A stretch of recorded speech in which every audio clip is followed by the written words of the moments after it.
Okay, so because we finished Dragon Age Origins, I know that we have this Dragon Age Keep or Dragon Age World State basically that we'll need to fill in for Dragon Age Inquisition, I believe. It's not necessary, I believe, for Dragon Age 2, but it is for Dragon Age Inquisition because there's no other way, I believe, to get your world saves from there. So I thought before I start off with the Dragon Age 2 episode, the first episode, I was gonna go ahead and quickly take care of this, and then I will start the episode. If you don't want to watch through this, there will be a timestamp right now that will show when the actual Dragon Age 2 episode starts. So let's start out for the hero. Which hero did we have? We did not have Dalish. Oh, so you have Dalish Elf Warrior, which goes by the name of Maharil. Then you have Dalish Elf Warrior, Dalish Elf Rogue, Dwarf Commoner, which was Broscott in last name. Dwarf Commoner. I'm guessing this is female. Also Broscott, and this is Dwarf Commoner Rogue. We have City Elf Warrior, which goes by the name of Tabriz. And also female, and then also for the rogue. Then we have Elf Mage, which goes by the name of Surana. Then we have the Human Mage, which goes by the name of Amel. And then Human Noble, which goes, oh, that's Kusland. We hear about Kusland a lot within the Origins games, mainly because of Arl Howe.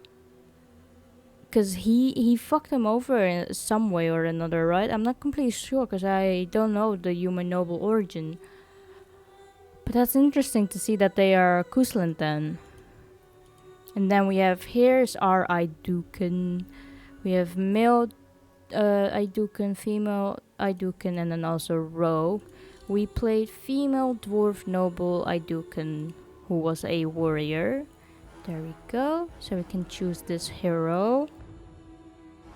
And then we also have this. What happened to the Warden at the end of Dragon Age Origins? The Warden made the ultimate sacrifice, killing the Archdemon at the cost of her own life. So the Warden died killing the Archdemon, or our Warden is alive and well. Our Warden is alive and well. We can choose this.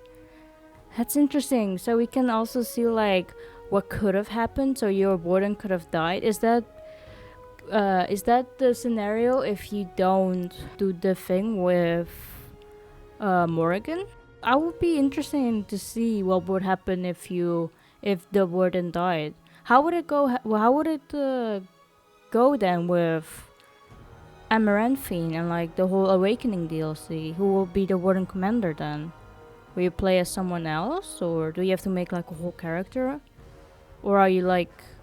Or would it be the case if Alistair remained a Grey Warden, would you then play as Alistair somehow?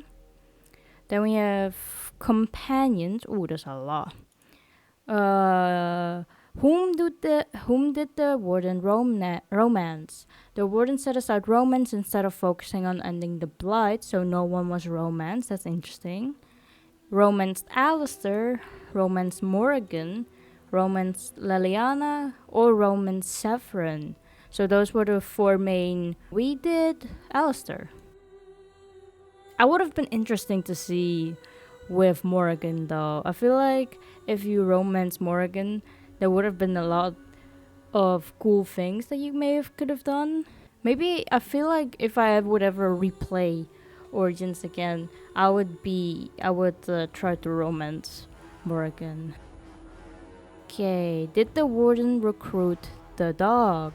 Stalwart, furious in battle, and delighted by Tommy Rob's dog was a companion to the Warden. Or we didn't recruit the dog at all. Of course we recruited it. Then we have persuaded the revered mother. What did the warden do about Sten's imprisonment in Lothering? The revered mother, in charge of Lothering's chantry, was persuaded to release the Qunari into the warden's custody. Or the warden insisted quite forcefully that the revered mother release Sten into her custody, so we intimidated her, or we picklocked to free Sten, or we didn't free Sten at all. No, we persuaded her to free Sten. And then we also recruited Sten because we freed him. Dude, it would have been so weird if you don't recruit him at all. Like if you just let him die basically in the cage. That's horrible. We also recruited Ogren. So did the warden recruit Ogren? After walking the deep roads with the warden, Ogren decided to join the battle against the Blight. Or Ogren and the warden parted ways after the search through the deep roads. There we go. Then we also have this.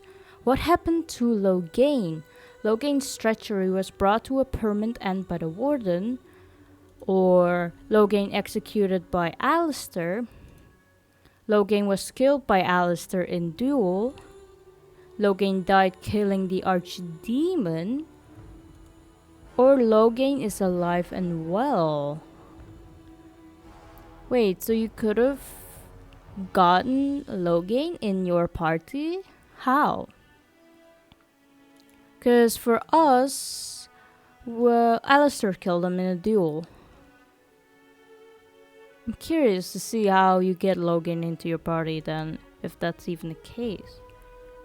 Then we have this. Sten's blade was never returned to his hands. The warden recovered and returned Ashala to Sten.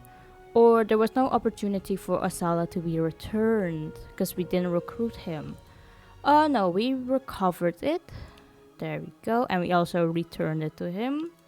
Recruited Sevron. Did the warden recruit Sevron? Despite Sevron's assassination attempt, the warden accepted the elf's offer of service against the Blight.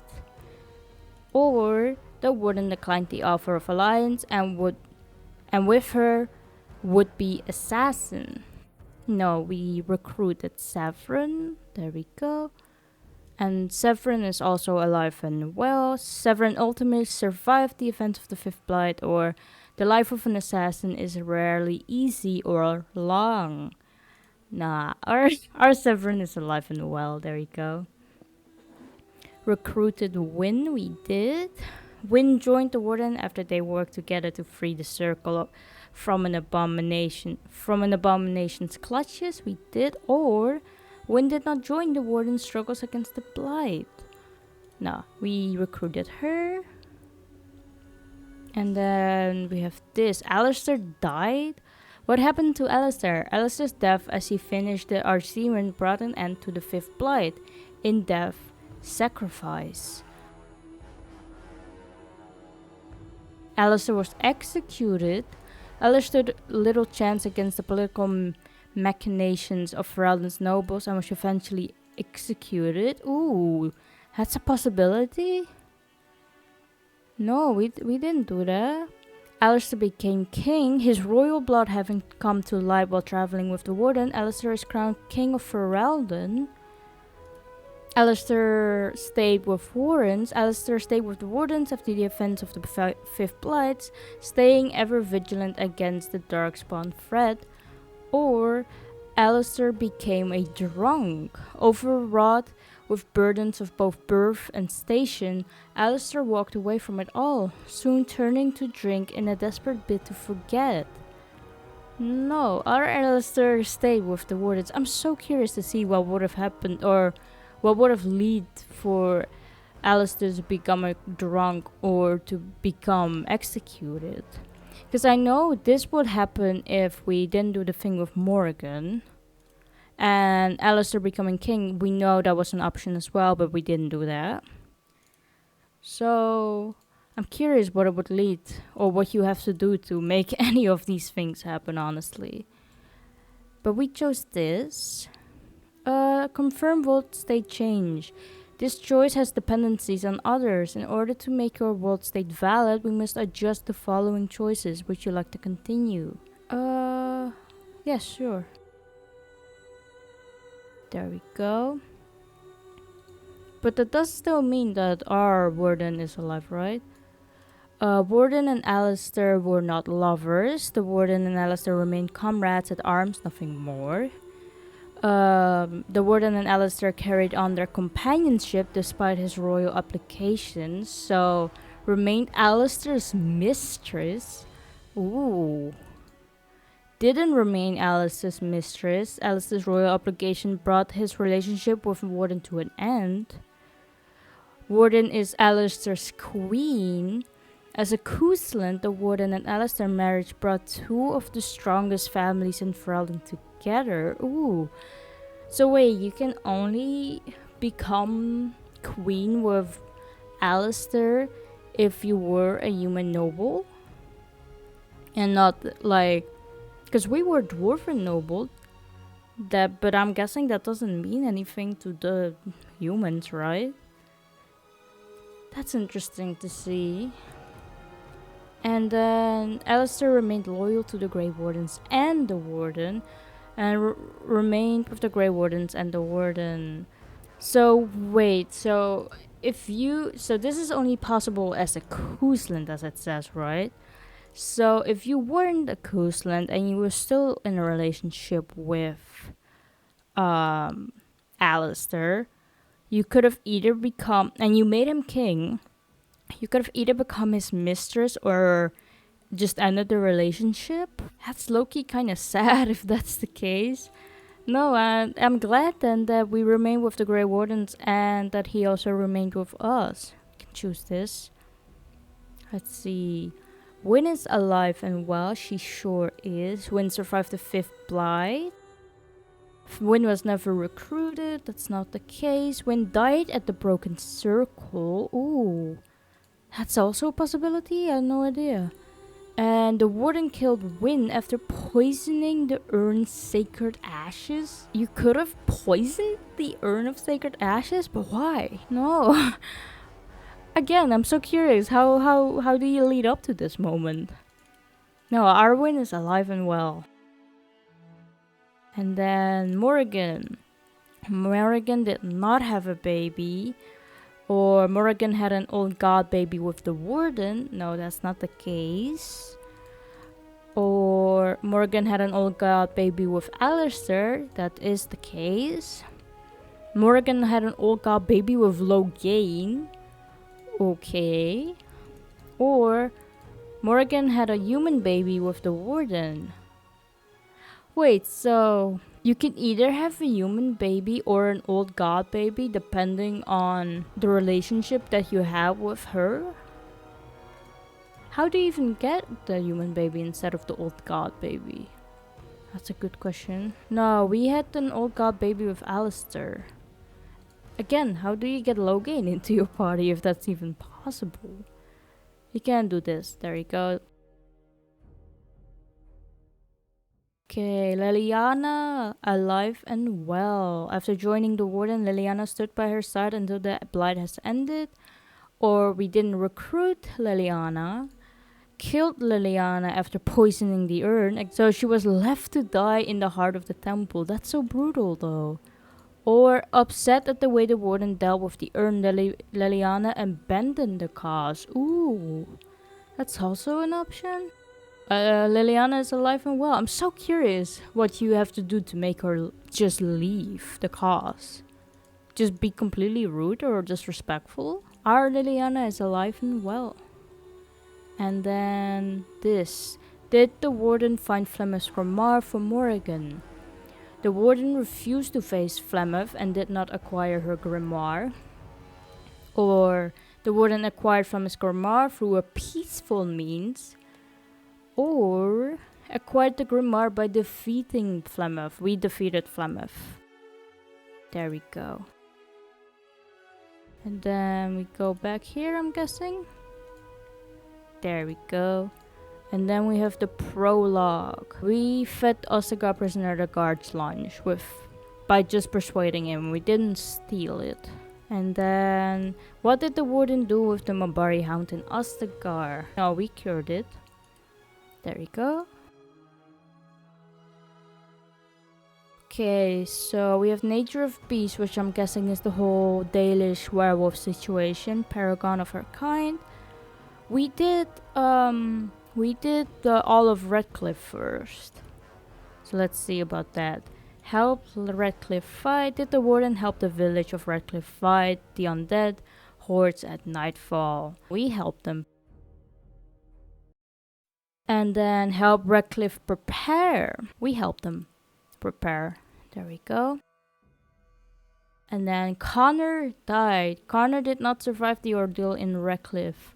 Or Connor is alive and not possessed. Connor was freed from the demon's possession by the warden's direct intervention. Or Connor was briefly freed from the demon's influence, but it retained a hold on the young mage. So Connor is alive but still possessed. No, Connor is alive and not possessed at all in our playthrough. Bella. What was the fate of Bella in the tavern waitress? Bella left Redcliffe. Bella took tavern ownership. Oh, she could have owned the tavern? Bella left to start a brewery. Or Bella died in Redcliffe. I'm not sure. Because I don't think she started her own brewery because we gave her money, I believe, right? And told her to work somewhere else that is not a tavern. So I'm guessing Bella left Redcliffe. I'll just take that answer for now. If that's not the case and she did start a brewery, just let me know in the comments and I'll change it. What did the warden do to help Cailan find her brother Bevan? The warden remained focused on efforts against the blight. We freed Bevan and took the sword. The warden found Bevan and claimed the powerful heirloom sword from the young man's family to help stand against the blight, despite vowing to return it afterwards. I don't think I took the sword. And I didn't pay for the sword either. I think I freed him and did not find the sword. Oh, you could have scared him back to the chantry? That's horrible. He was already scared. Or we freed Bevan and returned the sword. No, we did free Bevan and did not find the sword at all. Because during the dialogue, I thought it was more important to keep him safe and like let him know he's safe and to let him know that his sister is like terrified and wants to know if he's alright, you know, so I didn't bring up the sword at all. Then we have Owen's daughter. Did the warden rescue Owen, the blacksmith's daughter, Valena? We never rescued her, or we helped her. We got her out of there safely. There we go. And then we have Isolde. Isolde survived the event of Redcliffe Castle, or Isolde gave up her life to fuel a ritual that could save her son. So she sacrificed herself. That's not the case. Isolde is alive and well. There we go. Then after Redcliffe we did the circle. Here it is, the broken circle. Let's see, so mages supported. Who did the warden support at the broken circle? The warden fought to the top of the tower and defeated Uldred, saving the remaining mages and recruiting them into the warden's army. Or, with the mage threat contained, the rite of annulment used, the Templars pledged their blades to the warden's cause.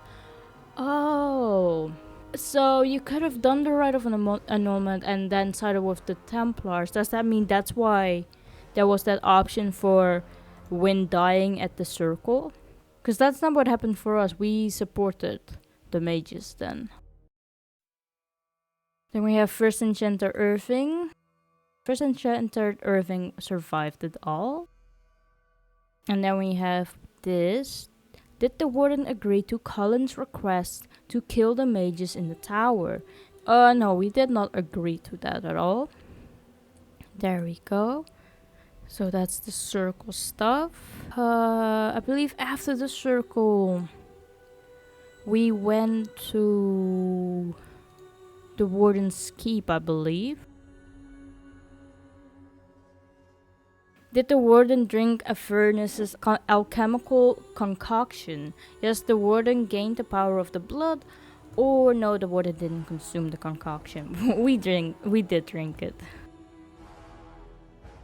And then, how did the Warden deal with a furnace? Both Sophia and a furnace perished. The Warden sided with Sophia, slaying a furnace. The Warden sided with a furnace, slaying Sophia and allowing a furnace to continue his research without constraints. Or the Warden slayed Sophia and allowed a furnace to continue his research under more ethical constraints. We did that. There we go. And then I believe we went to Paragon of Archive. We went to the Deep Road. Let's see. So we defeated Bronca. What happened to the Anvil of the Void? Caradon and the Warden defeated Bronca and destroyed the Anvil of the Void, ending both the threat it possessed and the opportunity it represented. So we defeated Bronca. Or Bronca ended her own life. The Warden convinced Bronca that the request for the Anvil was self-destructive. Bronca ultimately destroyed it before ending her own life. Ooh, that's also an option. Or joining forces with the Warden against Caradon. Bronca set about uncovering the Anvil's dark secret. No, we defeated Bronca by siding with Caradon. Okay, then we have Dagna. How did the Warden deal with Dagna's request to become a scholar at the Circle Tower? We didn't talk to Dagna. We refused to help Dagna. We convinced Dagna to stay with her father. Dwarves that leave the underground are forever exiled to the surface, and Dagna was convinced to stay in the city with her father rather than never see it again. Or Dagna left to study, or told Dagna that the circle was destroyed. Dagna left to go study at the Circle of Tower. And then we have Balin rules Orzammar or Harrowmont. Of course, we chose Harrowmont, knowing our past with our dear brother. Did the Warden have a relationship with Mardi before being cast out of Orzammar? The Warden did not encounter Mardi before leaving Ostagar. The Warden chose not to dally with Mardi, or the Warden enjoyed the pleasures of Mardi's company before attending to his royal duties. Is that the lady that we met in the very, very beginning of our origin story? We didn't have a relationship with Mardi. Wait, does that mean that they changed the gender? It did. Okay, no, I need this one. We didn't have a son with Marty either then. There we go. Wait, what could have been the other options? The Warden refused to acknowledge Marty's son as his own. Yikes. Or the Warden acknowledged Marty's son as his, changing the boy's caste and likely fate. Ooh. Or we didn't account Marty's son at all. No, we didn't have a son with him. So this would have happened if you were a male Idukan. That's interesting. And then didn't speak to Filda. How did the Warden complete Filda's quest to find her son Rock in the Deep Roads? Didn't speak, said Rock died, told the truth about Rock, killed Rock and lied, killed Rock and told the truth, or killed Rock, said he died heroically. No, we told the truth about Rock. And then did the Warden prove to the Shaper that the Legion of the Dead was connected with a noble house? We did prove that they were connected. Didn't look into the stolen throne. What did the Warden decide to do with the stolen tomb? From the Shaper, didn't look into it. Returned to the Shaper, or sold the tomb to a fence. No, we returned it to the Shaper. And then we have this. Did the Warden help Brother Burkle create a chantry in Orzammar? We didn't help Brother Burkle, or we helped Burkle create a chantry? We did help him. Sir Linda. What was the fate of Sir Linda and her son? Sir Linda remained in Dusttown. So helped Sir Linda reconcile with family. Sir Linda left for the surface. Sir Linda taken in by Burkle's chantry, or Sir Linda left son in the deep rose. Ooh, that could have been an option. No, we helped her reconcile with her family. And didn't complete Rogak's lyrium deal. Completed the deal, or we didn't? No, we didn't do that. There we go. And then we have this. Did the warden help Orta find the proof she needs to join the assembly as a member of the House Orton? We didn't help her, or we did? We did help her. There we go. And we also have the Urn of Sacred Ashes. I forgot about that. Did the warden poison the Urn of Sacred Ashes? Not poisoned or poisoned? No, we didn't. I didn't even know that was an option. Why would anyone poison it? I'm curious about this Dennerham thing. So, did the warden kill Sir Landry? Sir Landry survived the Fifth Blight, or Sir Landry was defeated and died at the warden's hands? I think he survived. I don't remember killing him. Did the warden tell Ban Sigurd about finding Oswin in All House torture room? Didn't tell Ban Sigurd about Oswin, or told Ban Sigurd about Oswin. We did tell him. Didn't bring scroll to Sister Justine. Did the warden bring the ancient encrypted scroll to Sister Justine in Denrim? We did bring her the scroll. Didn't complete the Slim Coldry crime wave. The warden did not participate in the crime wave, or to this day the nobles of Denrim still lock their valuables a little tighter in response to the crime wave. So we did complete it. No, I don't think we ever came across anyone called Slim Coldry. Did we miss that? Was it at like a certain part of the map? I'm not sure. So, did the warden help Surgeon Cailan clear the white falcons out of the pearl? Didn't help the customers out of the pearl, or help clear the customers out of the pearl? We helped them clear out. There we go. Didn't handle the crimson ores? We did. There we go as well. Did the warden give Ofstana her brother's Emeric's ring? We did give her the ring.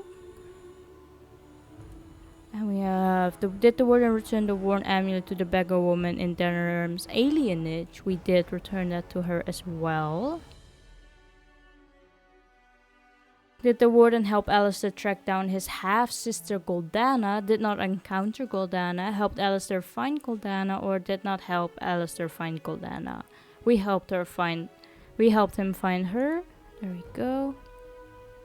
Then we have, didn't complete Master Ignacio's assassination missions. Didn't help him. Completed Master Ignacio's assassinations, or warden killed Master Ignacio. No, we completed the Master Ignacio's assassinations. There we go. And did not encounter Marjolaine. Sent Marjolaine away, or had Marjolaine killed? No, we sent her away. Then we have Nature of the Beast. Brokered peace. How did the warden resolve the problems between the werewolves and the elves? The werewolves were cured of their decade-long curse, and the Dalish joined the warden forces against the Blight. Swayed by the pleas of the Lady of the Forest, the warden eliminated the Dalish and gained the werewolves as allies. Or the warden eliminated the werewolf threat, forging an alliance with the Dalish. So we either sided with the elves, sided with the werewolves, or we broke it to peace. I think we did that because we cured them, and then the Dalish also joined us. And then, did the warden tell Afres about the fate of his wife, Daniela? We did. And then we have this as well, Cameron. How did the warden handle Cameron's broken heart? Focusing on the blight, the warden did not take the time to play matchmaker, broke Cameron and Gaina up, or brought Cameron and Gaina together. We did that. And then we also have the Ferrothorn. We brought him the iron bark. There we go. We couldn't help the Allura, I remember. We didn't save it, we didn't kill it either, so we couldn't help it. I didn't have enough survival. And then... what about this? The warden did not encounter Dagon. Returned Dagon to the Dalish camp or killed him? Is this the Dalish elf that we came across in the forest? In the Brazilian forest, the warden found Dagon, a Dalish hunter who had been sent after the werewolf with a fang, wounded and delirious, yes. So we returned him to the Dalish camp. And then we have the witch hunt DLC that we did. That's not what I thought. I thought it was about the Flemeth, that we killed her. That's not the case. But we did do this before anything. Shell is alive and well. Or we didn't recruit Shell. Or Shell died when the warden sided with Branca. Oh, so if we sided with Branca, Shell would have sided with Cailan? I mean, that makes sense, right? So, our Shell is alive and well. And then we have this. What was the fate of Kitty and Amelia? Matthias and Amelia are both alive and neither are possessed. Matthias and Amelia are both alive and Amelia is possessed. Matthias and Amelia are both alive but Matthias is possessed. Amelia is alive but Matthias is dead, or Amelia is dead but Matthias is alive. No, both of them are alive for my playthrough and neither are possessed. And we also recruited Shale. There we go.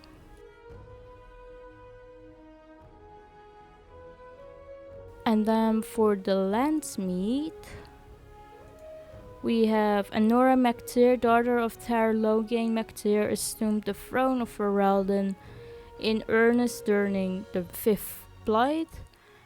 Or Anora and the Warden rule. Ooh, that could have been an option. Anora MacTyr, daughter of Tar Logain MacTyr, married the Warden himself, a son of Taran Cousland, thus uniting two of the most powerful families in Ferelden under one rule. So this is interesting. So if you were a male Cousland in this scenario, you could have married Anora. I had no idea. And then Alistair and the Warden rule. That's only if you were female Cousland. Or Alistair and Anora rule. Or Alistair rules. So he could have ruled it all by his own as well if he didn't want to be with Anora. But we have that Anora just rules. There we go. And then we have the Battle of Denerim. The Warden took the final blow, eliminating the Archdemon and shattering the force that unified the Darkspawn. Or Alistair killed the Archdemon, or Logain killed the Archdemon. No, our Warden killed the Archdemon. And then we have the Awakening DLC. So, did our Warden kill the Architect? No, we did not. We allowed the Architect to live. Nathaniel is alive and well. Did the Warden protect Vigil's Keep or the city of Amaranthine? Keep protected, Amaranthine protected, or Keep and Amaranthine protected? Well, technically in the credit scene it was said that our other companions who were fighting at Vigil's Keep survived. So can I technically say then that I protected both of them? I think I'll choose this answer, and if you don't agree with that and you think I only protected Amaranthine, you can let me know in the comments and I will change that as well then. And then, did Ogren reunite with his child and Felsi? The warden did not help. Ogren and Felsi reunited, or Ogren and Felsi parted on bad terms. No. As far as we know, we made sure that Ogren kept contact with his son. There we go. And then we have the Witch Hunt DLC. Did the warden go through the Alluvion with Morrigan? The warden did not go through the Alluvion. The Morrigan and the warden went through together, or Morrigan was stabbed by the warden. Ooh, that could have been an option. I mean, like, it was either like you are kind and nice to Morrigan during the DLC, or it was like, I'm gonna fucking kill her. And I didn't understand why that was an option, but apparently you can stab her. I'm curious how you can go through together then. Is that just like a romance thing that you can go through together? Or is that based on if you just had like a good friendship with her? Because we didn't go through the Alluvion. And that's it for our tapestry for the Dragon Age Origins things that we did. I'm not gonna click here because I can see this is about Dragon Age 2 already. So I'm not gonna click anything for that because I don't want to get spoiled. So this is where this tapestry ends, and then in a sec you will see Dragon Age 2. Okay, so here it is, Dragon Age 2. This is what came up when I started up the game. So we have new game, of course. We also have the DLCs already. I got all of that. So let's start up our new game and see where it goes.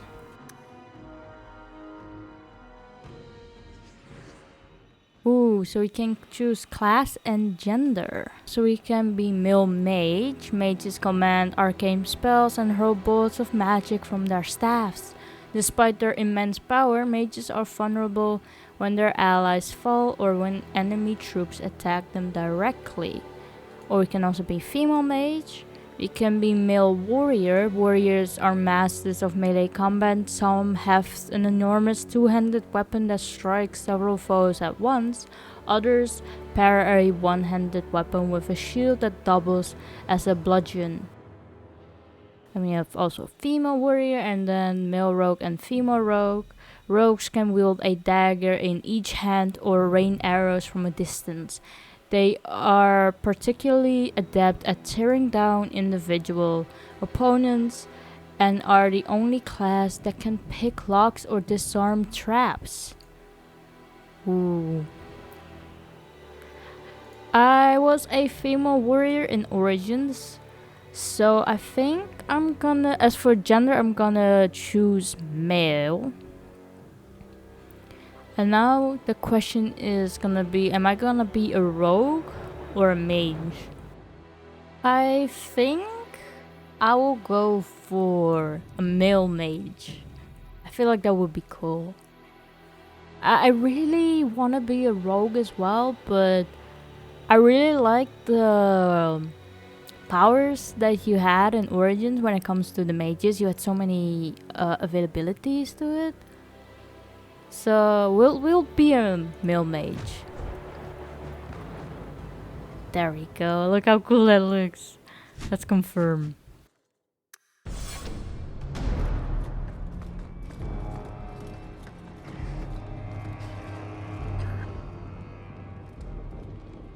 Ooh, what's happening? Someone's being dragged somewhere.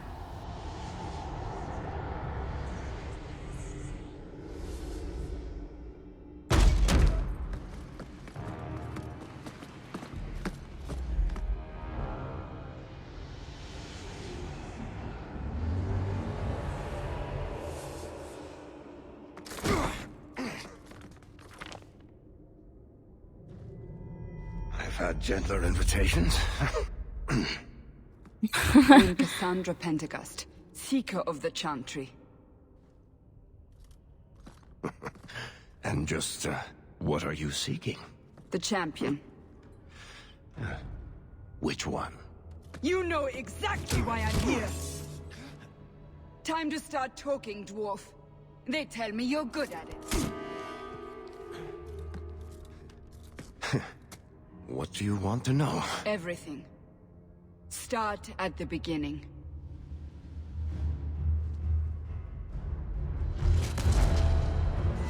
Ooh.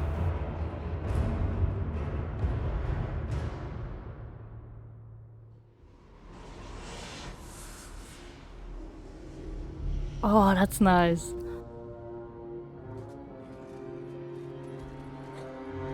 Oh, is that Darkspawn?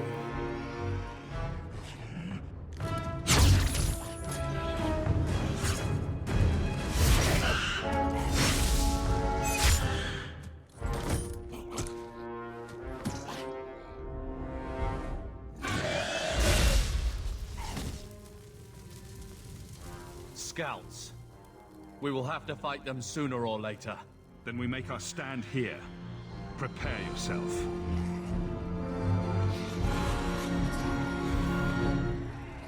Get ready! Ooh. Okay, so combat. Right click on an enemy to attack. Do that. And abilities are accessed from the quick bar. Ah, I can read that fast enough. Ah, here we go, yeah. So Winter's Grasp damages and slows your target with a bitter blast. Left click Winter's Grasp in the quick bar to use it. Or we can press 1.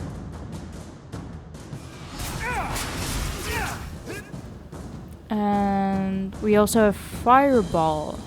So the mage unleashes a bolt of flame that explodes, scattering and scorching foes. Let's see, ooh. Maybe you can send it to the people here in the back. There you go. Here. Got more there. Ooh, there's way more here. Okay, let's start again.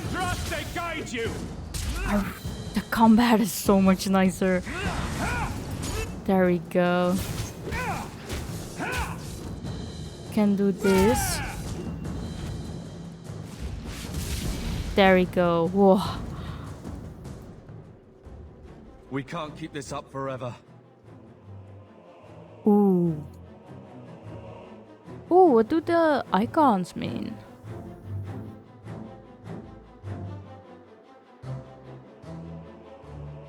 Neither can they. Perhaps we'll be lucky and they'll run out of Darkspawn. Here they come. Shall I give them a taste of my blade? Do it. All yours, brother.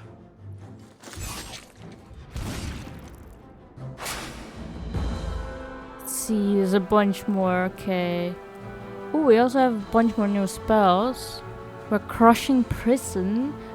Oh, we know about that one. Mind Blast. That was also a thing in Origins.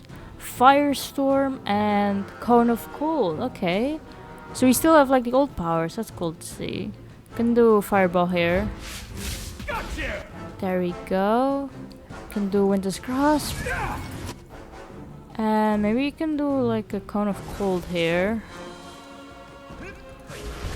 There we go. Then we have this one. Can do Crushing Prison perhaps. Whoa. That's brutal. This one is coming for us. We can do a Mind Blast. There we go. Knock them away a bit. We can help him out. There we go. There's more coming here. We can do like a Fireball here. And do Winter's Grasp here. There we go. And more here. Everyone all right?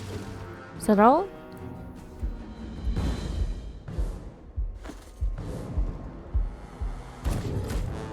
Ooh, an ogre.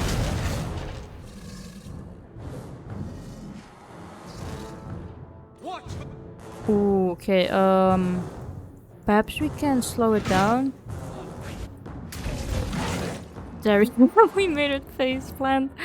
We can do Crushing Prison.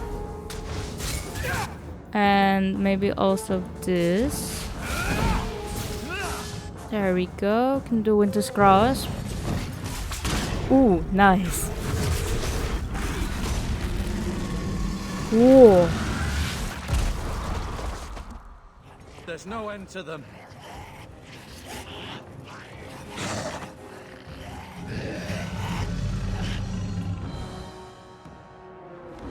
Ooh, a dragon. It's a high dragon.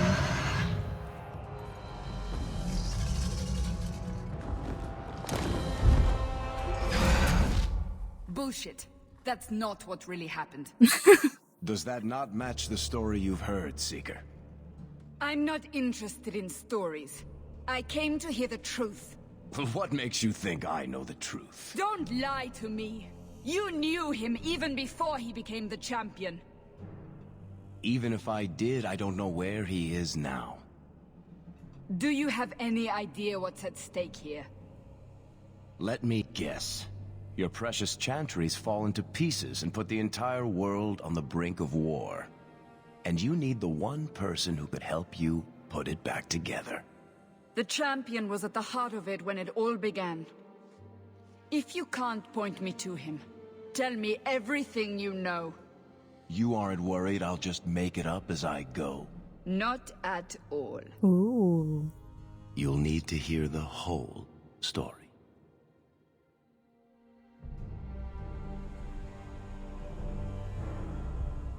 So that wasn't what really happened? Ooh, there you go. Now we can change the appearance. So we have a few presets, it looks like. So it's just this, or got a... Is that blood or like paint on across of it? We have this, that...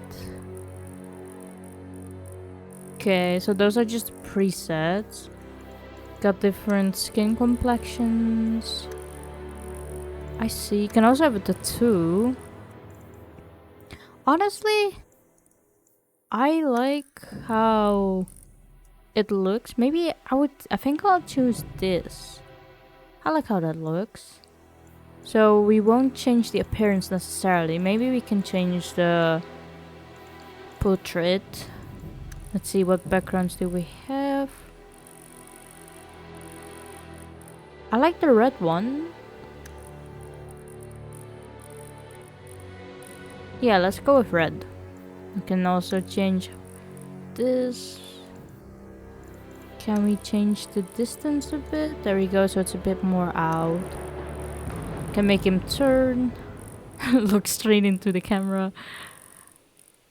Nah, I like how it is like this. Okay. And then name. The default name is Garret. I like Garret. That's good enough.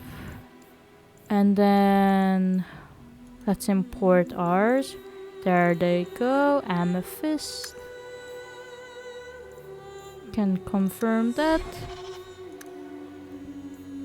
And let's start the game then.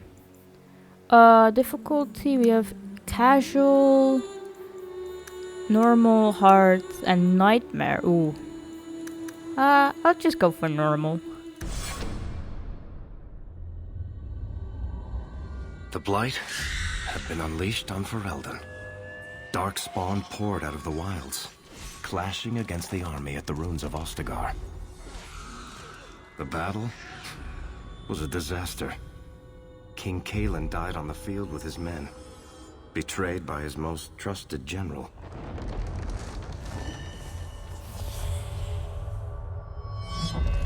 Unopposed, the Horde marched on the village of Lothering. The village burned, and many innocents were slaughtered. The champion's family barely escaped in time. Ooh.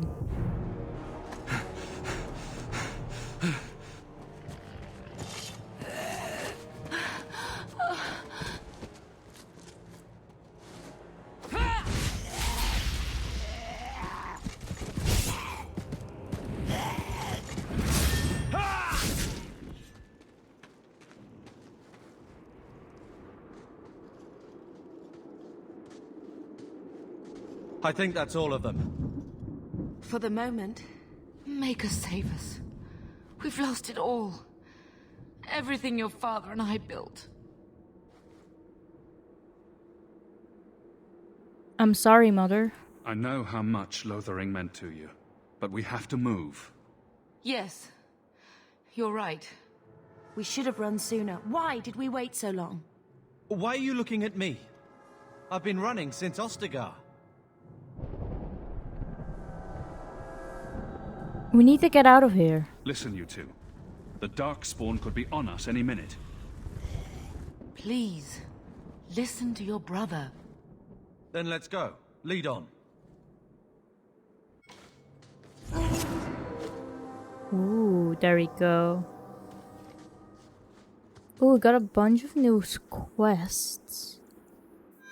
Is this... Ah, this is all, DLC stuff. So the destruction of Lothering. Find a way past the Darkspawn horde. There we go. We can mark them all as red.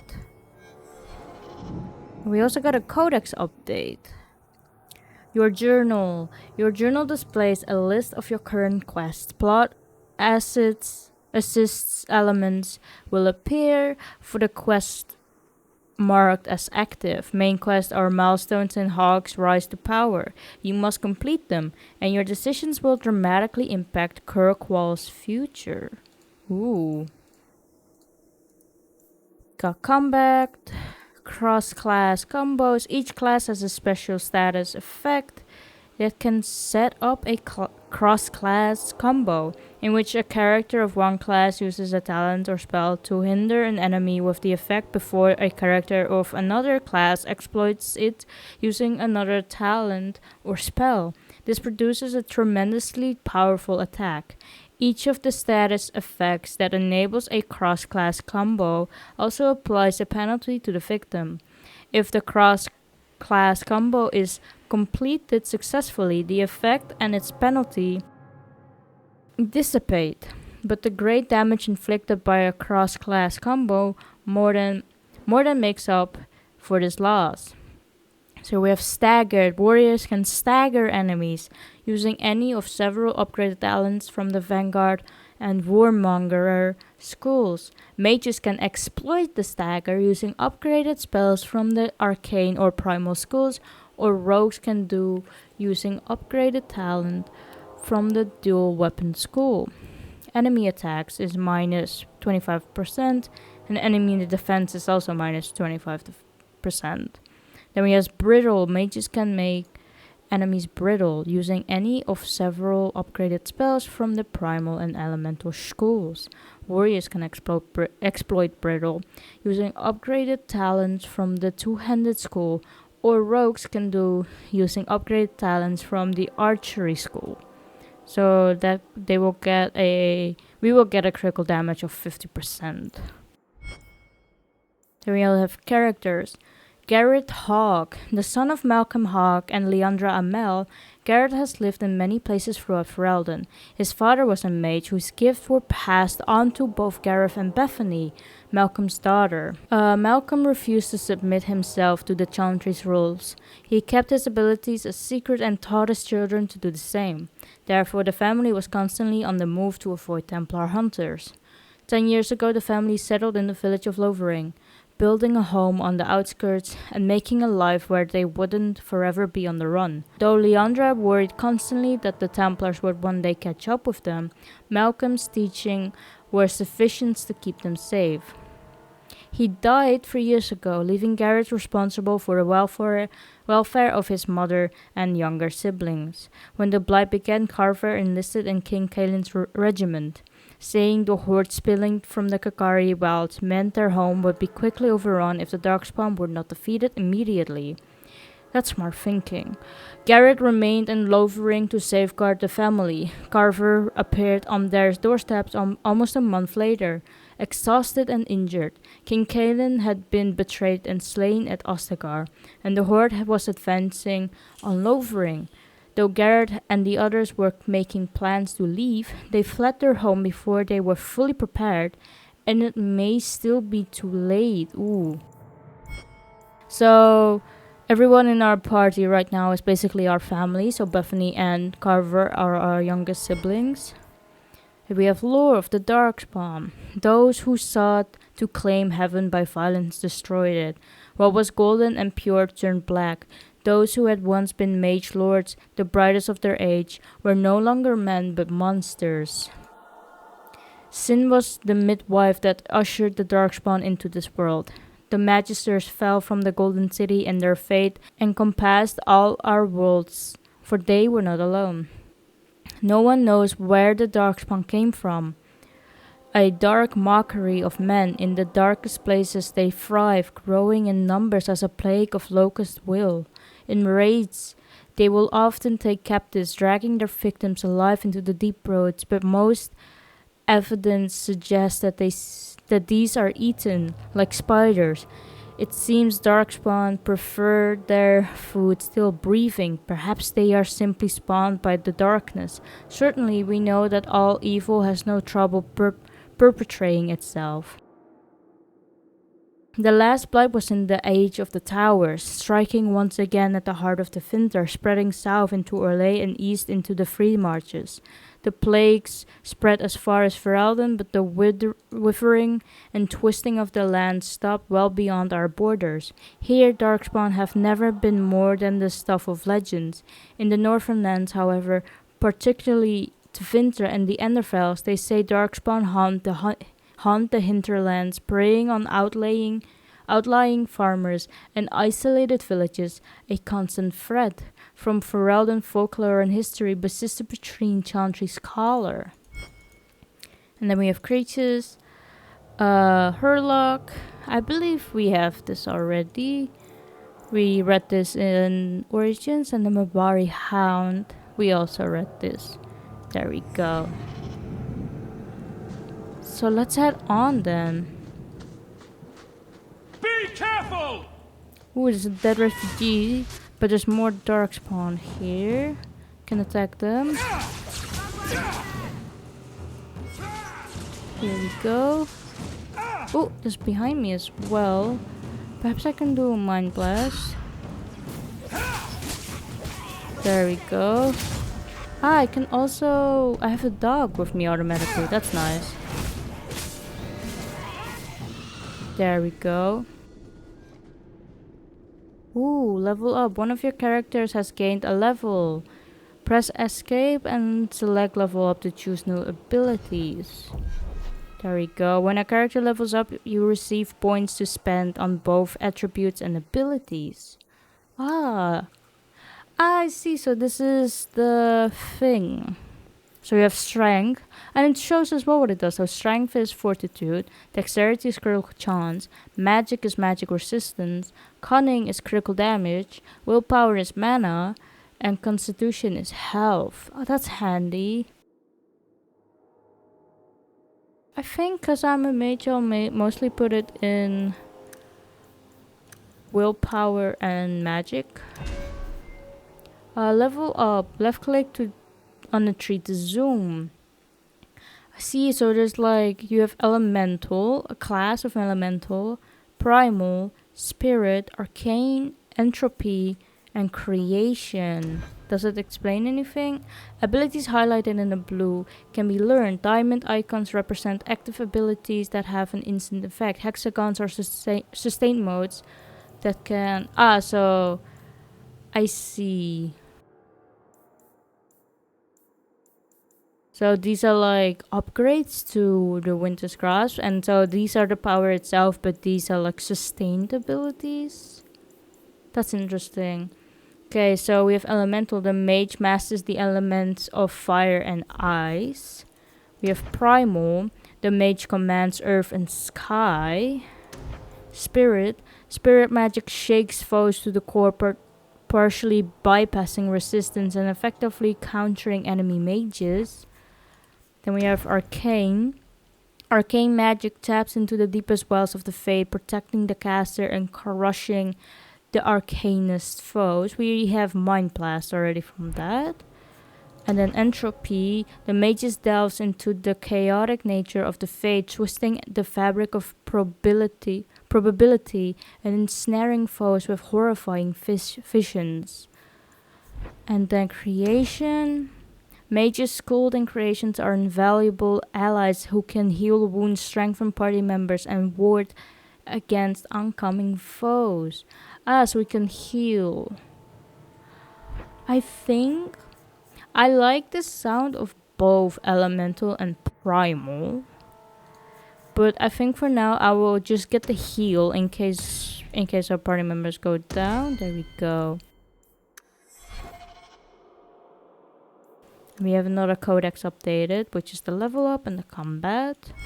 Anything else here? Doesn't look like it. Okay, so there is something here. A dead refugee.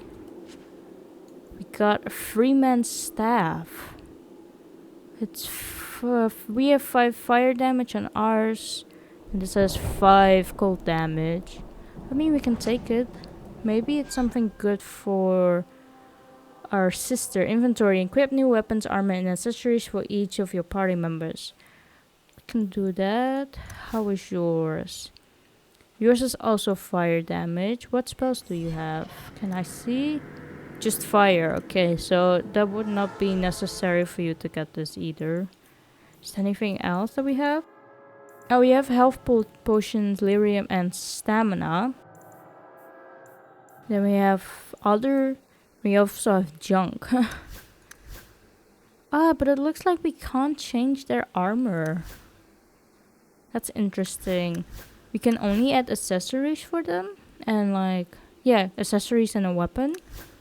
Whilst for us we can do armor. That's interesting to see.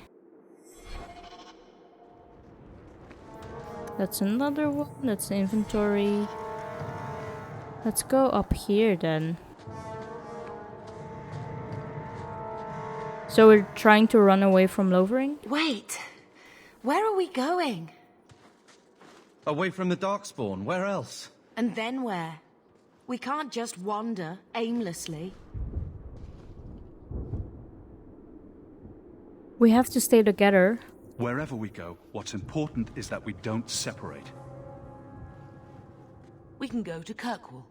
Kirkwall? Are you sure that's wise? There's a lot of Templars in Kirkwall, Mother. I know that. But we still have family there. And an estate. Then we need to get to Gwarin and take ship. If we survive that long, I'll just be happy to get out of here. Looks like a fight! Ooh, couple more Darkspawn. Okay, we can attack them. Ooh. Ooh, there's more here.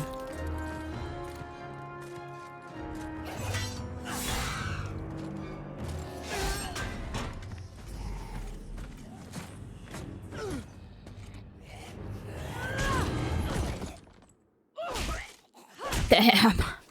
You will not have him!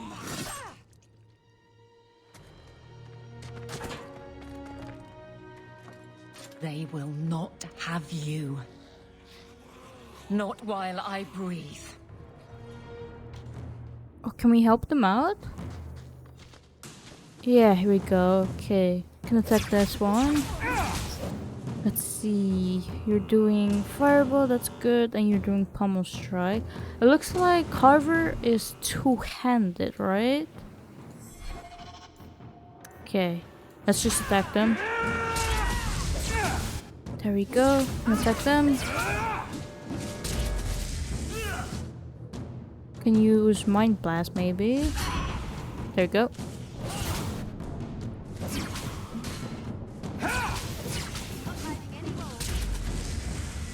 There we go. Stop squirming, Wesley. You'll make it worse. Apostate, keep your distance. Well, the Maker has a sense of humor. Darkspawn and now a Templar. I thought they all abandoned Lothering. The Spawn are clear in their intent, but a mage is always unknown. The Order dictates. Wesley. The Order dictates. Dear, they saved us. The Maker understands. Of course. I am Aveline Valenne. This is my husband, Sir Wesley. We can hate each other when we're safe from the Horde.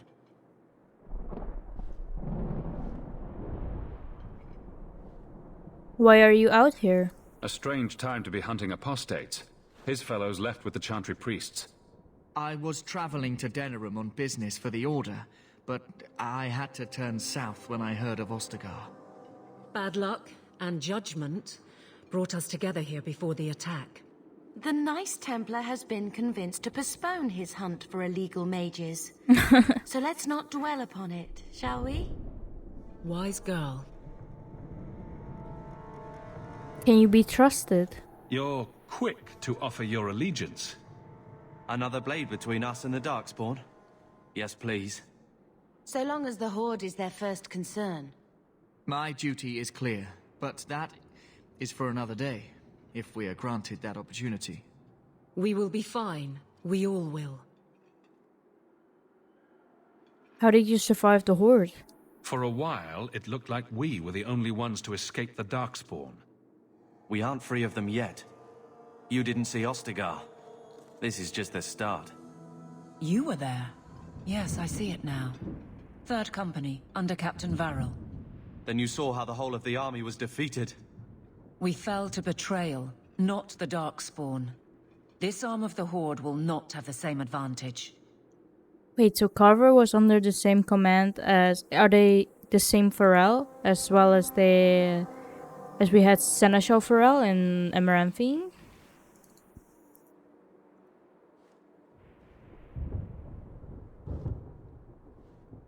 Can he keep up? We have to go. How bad is that wound? I think my sword arm's a loss, even with healing. Then you will have mine, as always. For now, we move with you. North is cut off. We barely escaped the main body of the Horde. Then we're trapped. The wilds are to the south, that's no way out. We have no choice. The Darkspawn have us fenced in. We go south.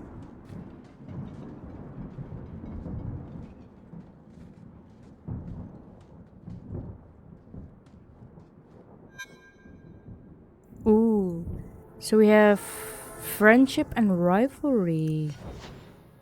So with Bethany, that's here. Ooh. We have quite a high rivalry with our brother. But it looks like they both leveled up. You're a mage, so you can have the same as me, magic. And it looks like you only have elemental. Maybe I can give you Winter's Grasp then. And you are a warrior.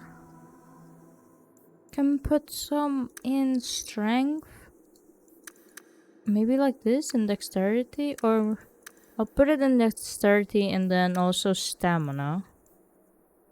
Maybe it would help? Or should I put it in constitution? I think I'll put it in constitution. Okay, so we got two-handed, which we know of. Does it say warriors who wield two-handed weapons can reap tremendous damage through wide arcs of enemy flesh, although they forego the protective benefits of a shield? We have Vanguard. A Vanguard believes that a good offense is the best defense. Their powerful strikes are matched with ruthless technique. Then we have Defender. Defenders specialize in survivability, taking everything the enemy throws at them and walking away unscathed. Then we have Warmongerer. The Warmongerer is a confident adversary, well versed in taunting foes, cutting through them and sending them to the dirt in a bloody heap. Warmongers are also experts in controlling enemy aggression, possessing abilities that draw foes towards them, and that through stun effects cause enemies to forget who they were fighting. That sounds funny though. And then we have Battlemaster. When fighting solo, a Battlemaster is an efficient killing machine. When fighting alongside allies, the warrior becomes a seasoned leader who can rally others to turn the tide of combat. So we already have 1 point in Warmonger for him, but I cannot put any more in there. But it looks like he is a two-handed warrior, because he doesn't have a shield. So I'll put it in Mighty Blow, as we all That was also, I believe, one of the first points I put in for my Origins character. We also got a few codexes. An honest answer regarding apostate. A mage who does not receive the teaching of the circle and who does not have the words of Andraste in her heart is an apostate and a danger to us all. Without the guidance of the holy chantry, a mage may foolishly dabble in darker arts, blood magic, or demon summoning, thus becoming a maleficarum. And a mage mind will ever be a doorway to spirits of the fade. Without proper instruction, this doorway remains open and unsecured. If a demon should come through this doorway and possess a mage, an abomination is created. Abominations know only madness. They cannot be reasoned with and will slaughter man, woman, and child without thought. Whole cities have fallen to these creatures. Thousands have died at their hands. The Chantry and their Templars have a duty to ensure that this does not happen. If I knew a better way to deal with magic, I would seize upon it immediately. You say we should let the mages guard themselves. I tell you that this is no solution. Look at the Definter Imperium. Their magisters do not know restraint. Without Chantry oversight, the magisters abuse their power. Those without magic are trampled underfoot and forced to serve. Slaves are slaughtered by the hundreds to feed the magisters' power for hunger. Or a hunger for power. Even some mages are not spared, for in mages, as in all humans, there exists a spectrum. On one end, the very powerful, and on the other, those that can barely light a candle. The Empire cares only for the strongest, and those who do not compare favorably are thrown to the wolves. Imagine your children growing up in such a world. If a mage asked it of you, you would have to give him your daughter, not knowing what his plans for her might be. You could not resist him, and neither could she. Without our Templars and without the Circle, the common man would have no defense against magic. We must deny the mages certain freedoms for the common good. I wish there was another way. I tell the apprentices this as a test of their faith, that it is the will of the Maker. Many understand that we do what we do for their own good. Excerpt of a letter from Grand Cleric Francesca of Starkhaven to Lord Guthrie Abhols. That's interesting to read about. So, basically, the Definter Imperium is a complete opposite of what is going on basically in the rest of the world. We also have the city of Kirkwall. Kirkwall once lived on the edge of the Definter Imperium and was home to nearly 1 million slaves, stolen from Elva lands or shipped from across the sea. All slaves fed the Imperium's unquestionable thirst for expansion. They worked in massive quarries and sweltering foundries that produced stone and steel for the Empire. The city's complicated past is not easy to forget. History having earmarked many corners of the stone city, a ship approaching the harbor spots the city's namesake, an imposing black wall. It is visible for miles and carved into the cliff sides are a pantheon of vile guardians representing the old gods. Over the years, the Chantry has effaced many of these profane sentinels, but it will take many more years to erase them all. Also carved into the cliff is a channel that permits ships into the city's interior. Flanking the channels are 2 massive bronze statues, the twins of Kirkwall. The statue have a practical use. Kirkwall sits next to the narrowest point of the waking sea, and the massive chain net can be erected between the statues and the lighthouse, closing off the only narrow navigable lane.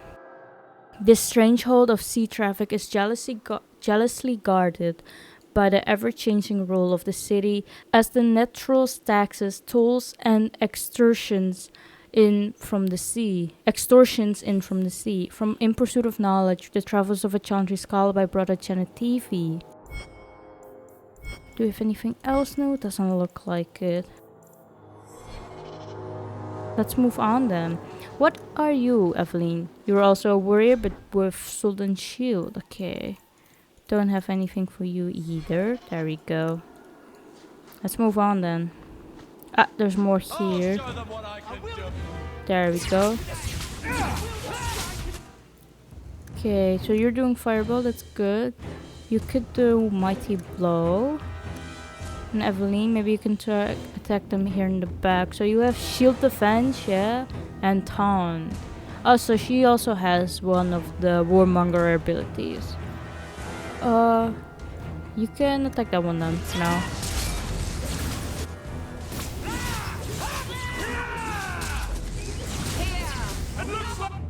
There we go, and then we have this one.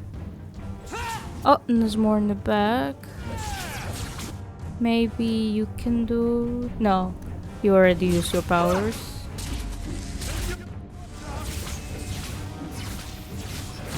There we go. Oh, and there's more. Okay.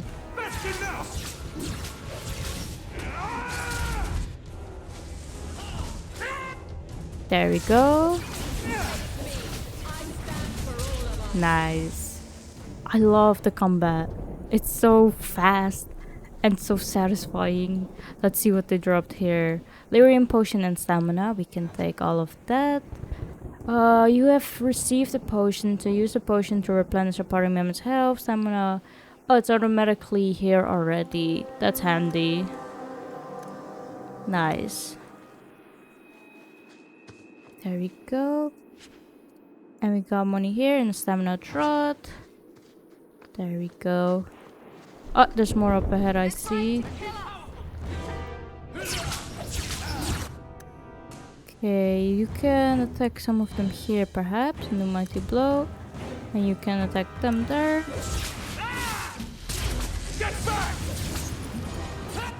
And then we have another one here.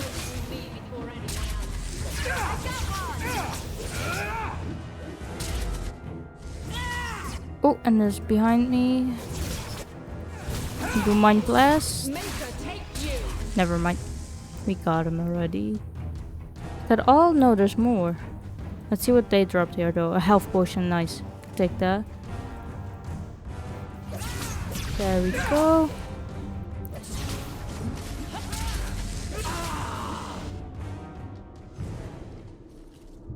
There we go. Did they drop anything there? It doesn't look like it. Let's go up here then. There's a rubble with an amulet. Has +4 mana and stamina. We got money and a health potion.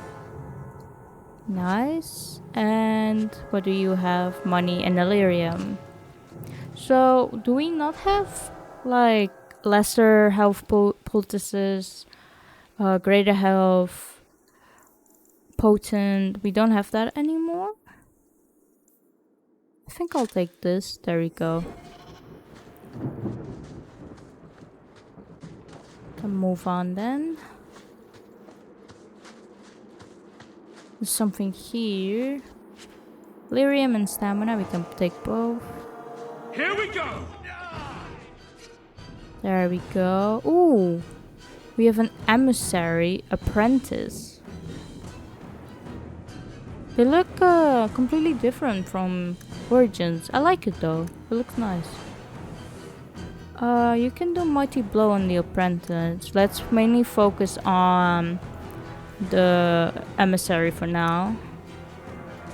You attacking them? Can do it here. There we go. Now we'll also attack them.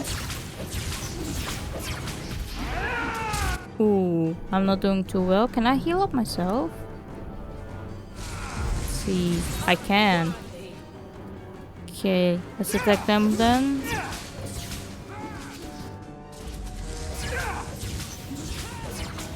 There we go. And there's more up ahead here. And also behind us. Okay. Can you move over here? And then, if they mainly focus on me, I can do Mind Blast. Here we go. Can do Mind Blast. Knock them away. This one has a larger health bar. Let's mainly focus on him. There we go. We also have here. Oh, our brother's not doing good. Take a health poultice. There we go.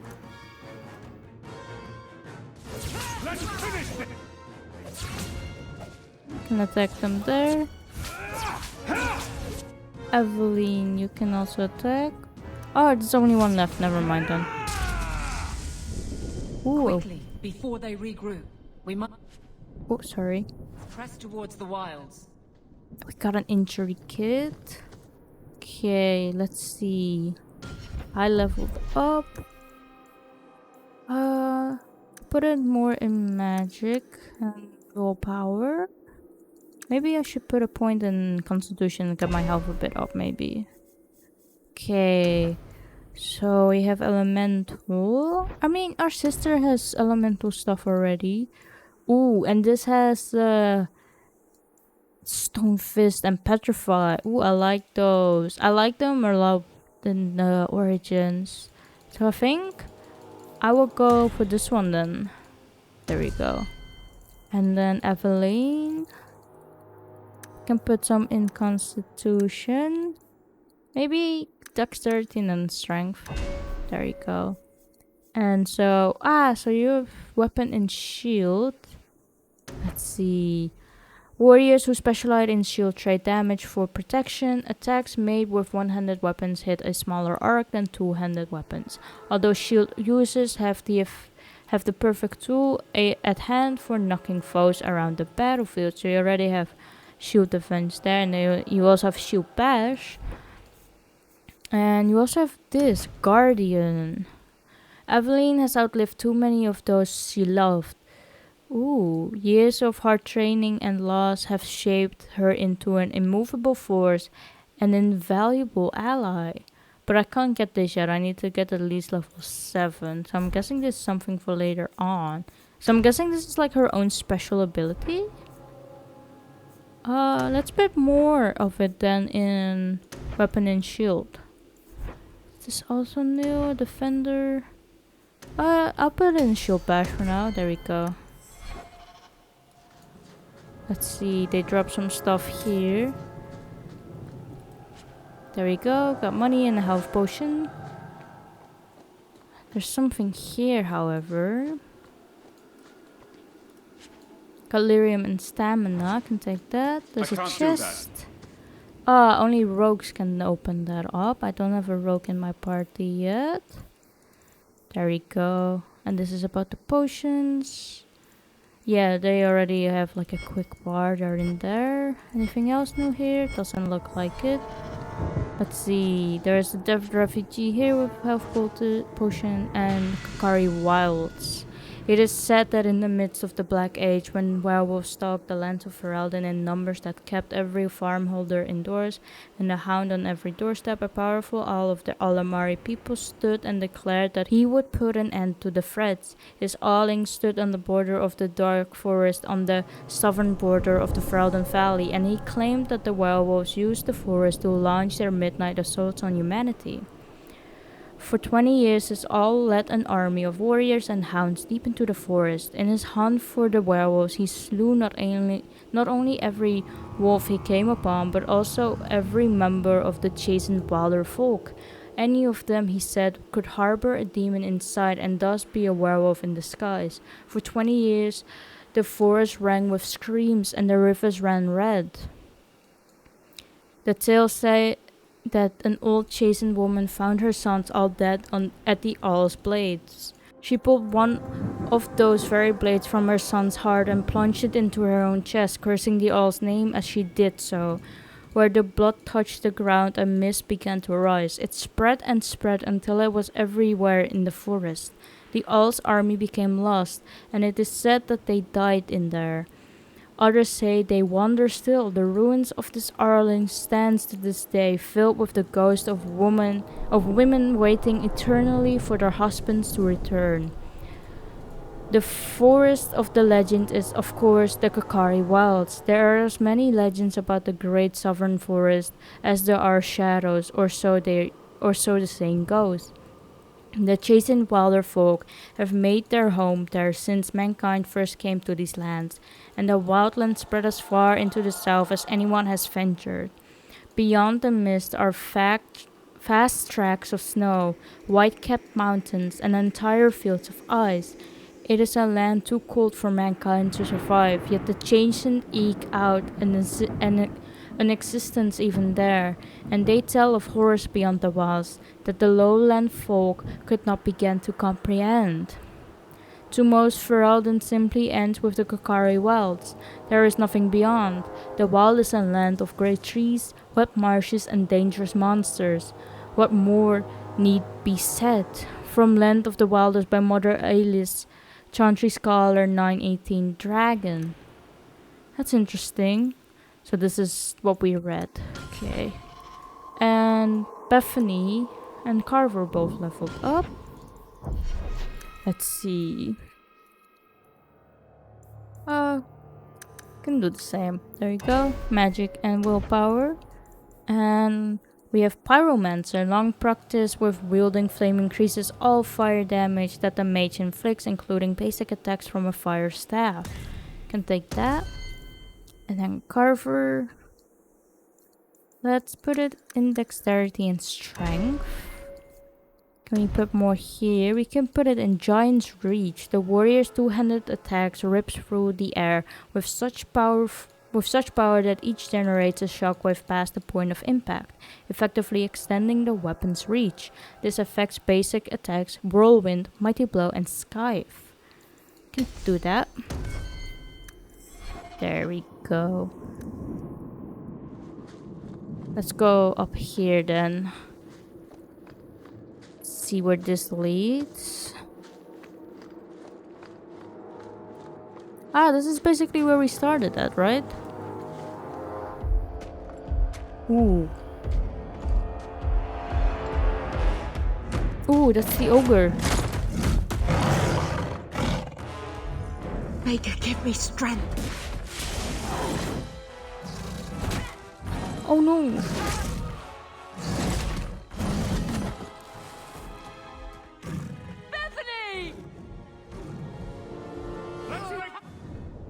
Shit, she actually died? We can do Stone Fist. You can do Mighty Blow. And maybe you can taunt it. There we go. Let's see. You can do Shield Bash on it. Right? Yeah.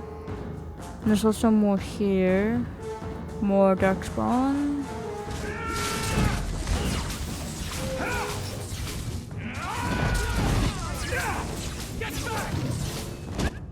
See.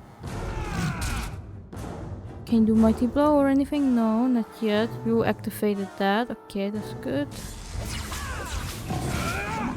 There we go, we got those. And then we have this one. Oh, there's more here. Okay.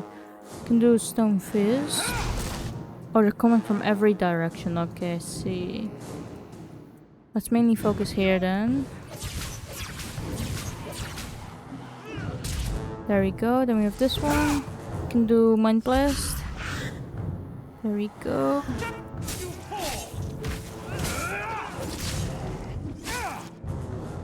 Ooh, Aveline is not doing too great. Maybe I can move over here and heal her up. There we go. Can do Stone Fist. And in a bit I can also do Mind Blast.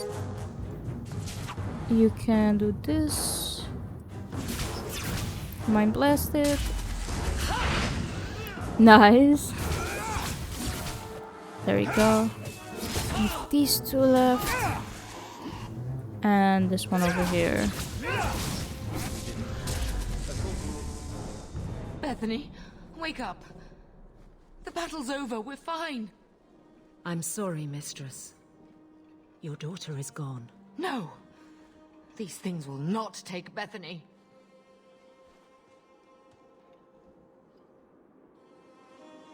She died bravely. Bethany risked her life to save us. I don't want a hero. I want my daughter. How could you let her charge off like that? Oh, my poor little girl. My sweetheart. If we stand here weeping, the Darkspawn will take the rest of us too.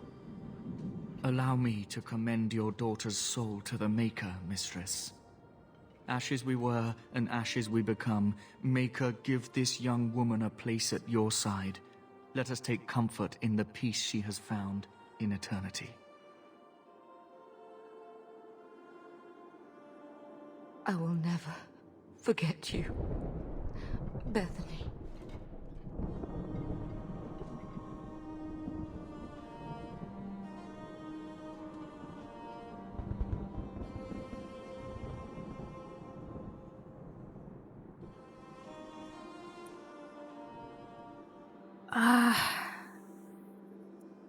They both kind of sound rude. Like, that's the best we can give. Oh, if we wasted enough time. Technically, she would go back to her father, right? She won't be alone. At least Father will have company now.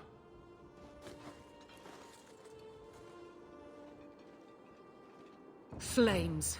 We're too late. There's more.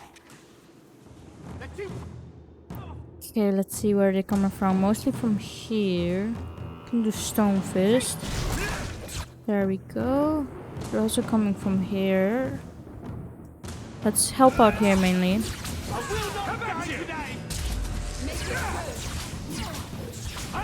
Oh, there's one behind me. Can do Mind Blast. There we go. Can focus on them. There we go.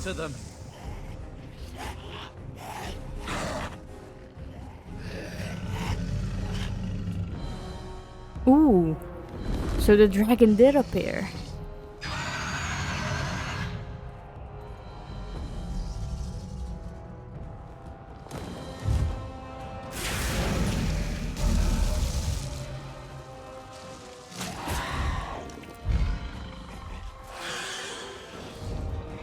Ooh, it's helping us.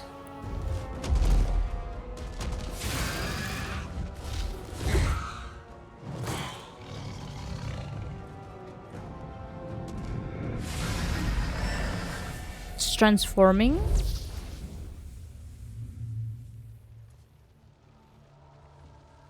Holy shit, is that Flameth? Because that's the only person we know who can transform into a dragon.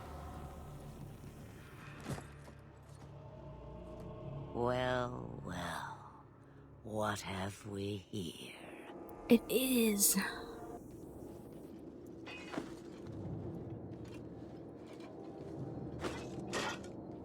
It used to be we never got visitors to the wilds, but now it seems they arrive in hordes.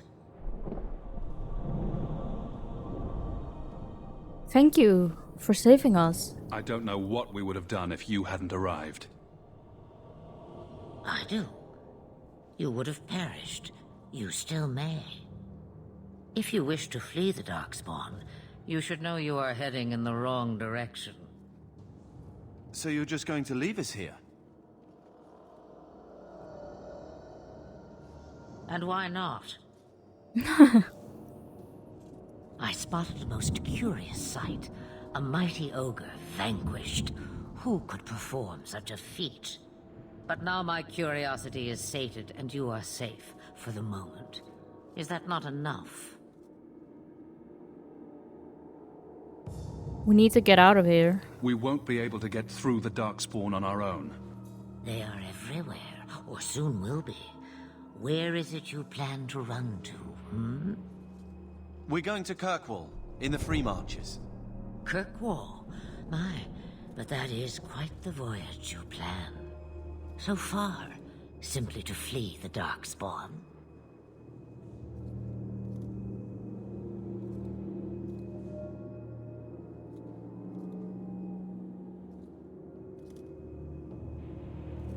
We have family there.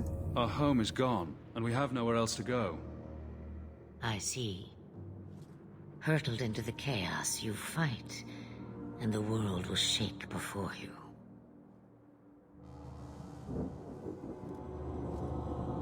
Is it fate or chance? I can never decide.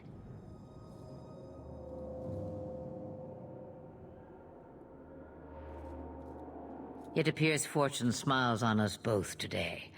I may be able to help you yet.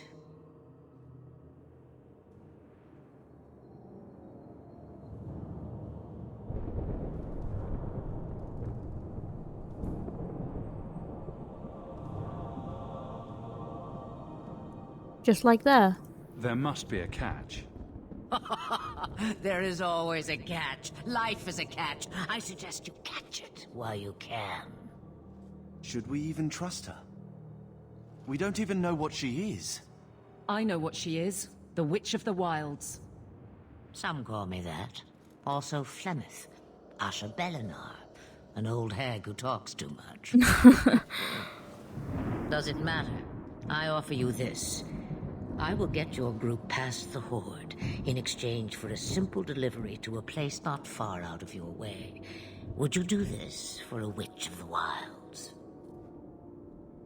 Ooh. What do the rest of you think? Should we trust her? Wesley is injured. We'll never escape the Darkspawn. If you need to, leave me behind. No. I said I would drag you out if I had to, and I meant it. A Witch of the Wilds. What is a Witch of the Wilds exactly? A chastened legend. Witches that steal children. Bah, as if I had nothing better to do. Then you're an apostate. Yes, we have so much in common. Is this then before we kill her? Why not go yourself? You would go through all that trouble to have something delivered. I have an appointment to keep. It is far more convenient this way. Happily, you're not without your own needs.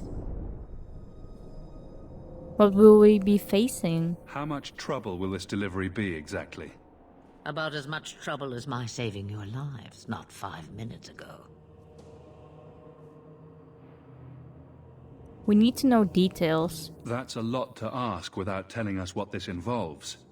It's nothing more dangerous than one so capable can handle.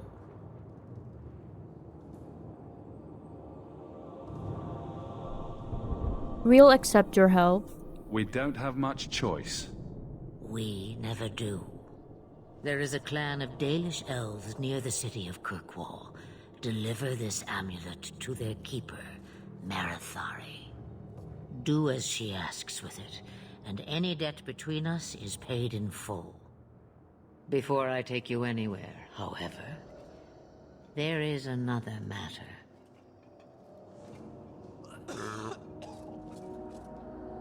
No, leave him alone. What has been done to your man is within his blood already. You lie! She's right, Aveline. I can feel the corruption inside me. What corruption? What are you talking about? From the Darkspawn. All that blood. I knew when it happened. Then how much time before you? Not long now, if I am any judge. We have to help him. There must be something we can do. The only cure I know of is to become a Grey Warden. And they all died at Ostagar. Not all, but the last are now beyond your reach. Ooh. Aveline, listen to me. You can't ask me this. I won't. Please. The corruption is a slow death. I can't.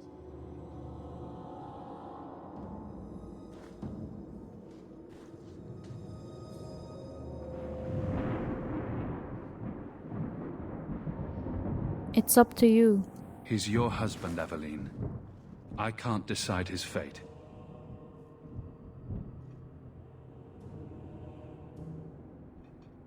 Be strong, my love.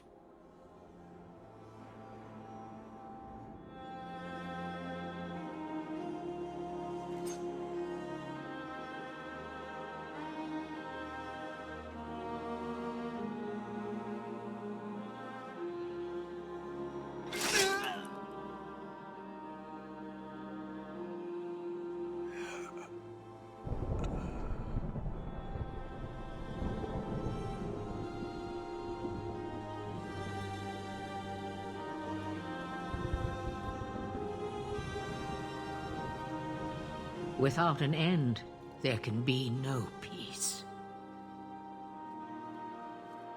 It gets no easier.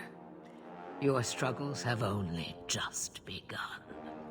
Flemeth, I thought that might interest you. you expect me to believe a myth swooped out of the wild to save the champion? Oh, come now, Seeker. Do I need to recite the tale of the Warden as well? No. Perhaps I shouldn't be surprised to hear of her involvement. I liked my version better, too. What else aren't you telling me, then? Did she send someone with the champion? In a manner of speaking. So it's true. Continue. But if you tell me they all flew to Kirkwall on a dragon... Nothing so fanciful, I assure you. The witch kept her word, and got them to Guaran, where they took ship.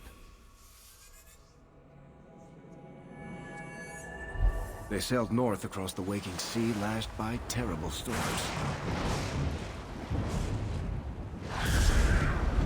2 weeks they spent in that dark hold, packed in with the fearful and the desperate. And then they saw it.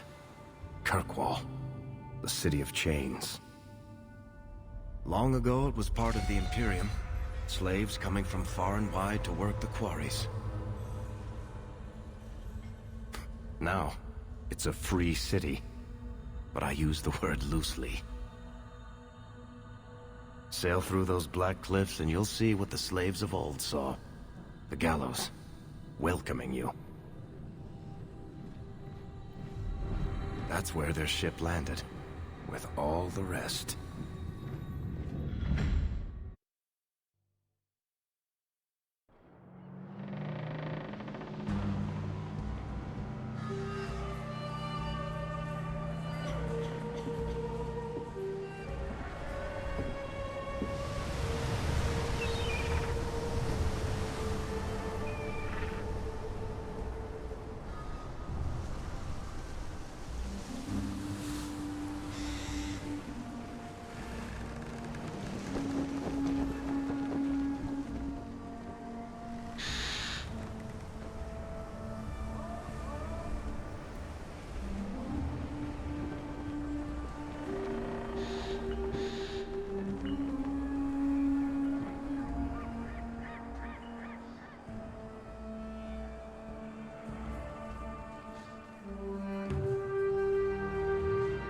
They're not letting anyone into the city. What? That can't be. It's true. Look at them all.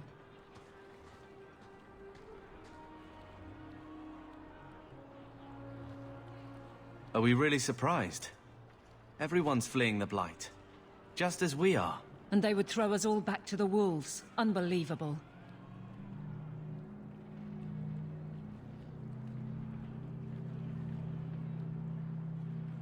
Is everyone alright?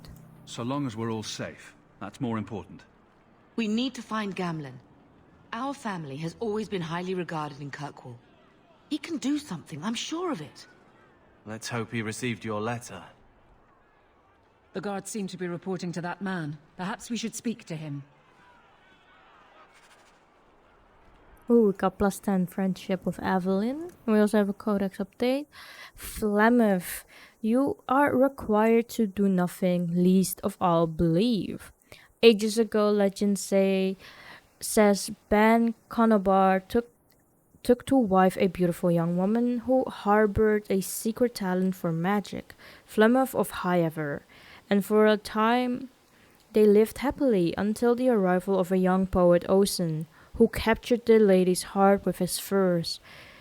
They turned to the chastened tribes for help and hid from Conobar's wrath in the wilds, until word came to them that Conobar lay dying. His last wish was to see Flemeth's face one final time.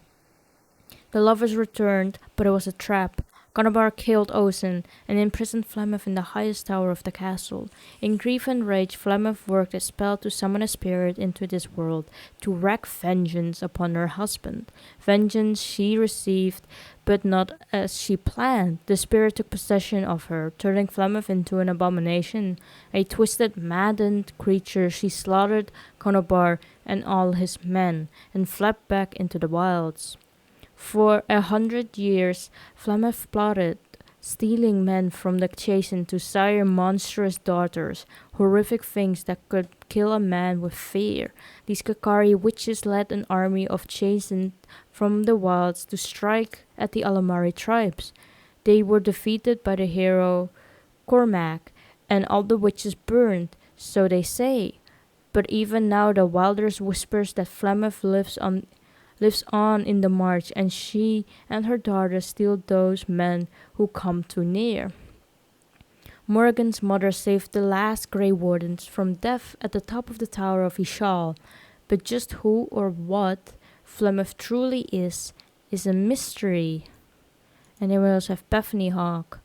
Garret's younger sister Bethany died during the final family's flight from Lothering, leaving Garret and Bethany's twin brother Carver as the only surviving children.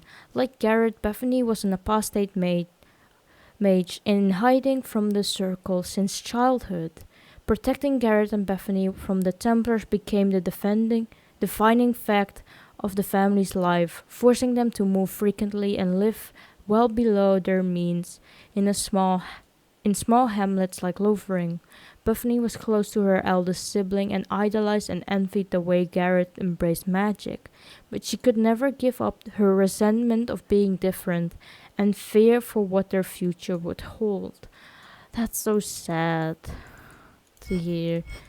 Is there any other codexes that open up? It's the Ogre, but we know about this already.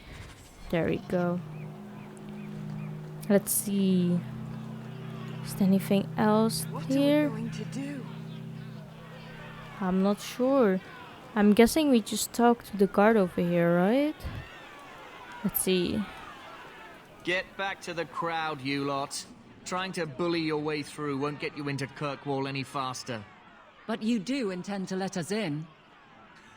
We have enough poor of our own in the free marches. We don't need you refugees piling up here like a middens heap. What is this place? I heard someone call this fortress the Gallows. Is it a prison? Used to be. Back in the Imperial days. They kept slaves here until the rebellion. Now the Templars run it and use it to lock up their mages. Guess not much has changed. They lock up the mages? Are mages imprisoned here? Well, no more than anywhere else. It's a circle of magi now. Magic is to serve man, not rule him. And mages are better locked up where they don't hurt anyone. What will happen to us? Why aren't we being allowed into the city? If it were up to me, I'd bar the gates and let you find somewhere else to beg. But it's not. Some of you lot might have legitimate business in the city. So Knight Commander Meredith wants us to sort you all out. Most of you are getting right back on your ships, though. Knight Commander Meredith? That's a Templar title. Why would a city guardsman answer to the Templars? We don't answer to her, but she's the power in Kirkwall. Don't know what would happen if the Viscount went against something she wanted, but he's sure never taken that chance.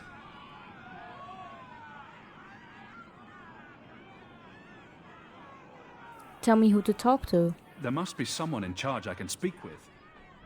Yes, always the same story. You want in, talk to Captain Ewald. I'm just here to keep you refuse from climbing the walls. That's interesting. Also, you can so clearly see that it used to be a slave city. Look at the depictions. I'm guessing this is like a statue of like the slaves back in the day. It still has like a very harsh and like almost scary look to it. I'm guessing we have to go up here, right? So there was guardsmen, right? Let's see what our main plot says. So the destruction of Lothering. Speak to Captain Ewald in the gallows courtyard. And then we also have Long Way Home. Deliver Flemeth's amulet to Keeper Marafari in the Dalish camp on Sundermount. No idea what that is. Let's look around here. How did your family escape Lothering? Almost everyone who hadn't fled. My brother. If he wasn't with us, I don't think we'd be here. But you seem quite skilled as well. I'm not my brother. No. He sounds so sad. Orders of the Viscount. Ooh. So people... Kirkwall isn't gonna take you. Damn. So it looks like all the refugees are just putting all their stuff here and just sleeping on the streets. Like everyone is just gathering up here. Let's see. Ah, there he is. We're not animals you can just corral. We've no intention of so you're all going back to where you came from. My men and I fought against the Blight. We're heroes. Deserted. It doesn't matter. Kirkwall has no more room for anyone. Ooh. So they're angry? Let us through, you flaming blighter. We're not staying in this pit. Then get back on your ship and leave. Kirkwall has no more room for refugees. The ship's already gone. We've paid good coin to get here. You and half of Ferelden. There's nothing I can do. The city is full.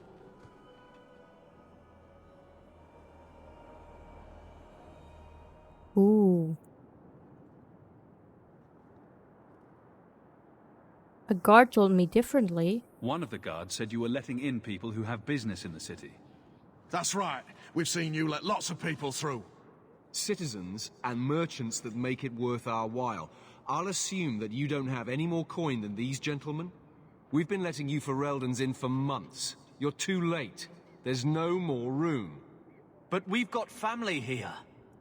I've heard claims like that 1,000 times already, trust me. We'll find some ships to take you all back to Ferelden, eventually. Until then, you stay here.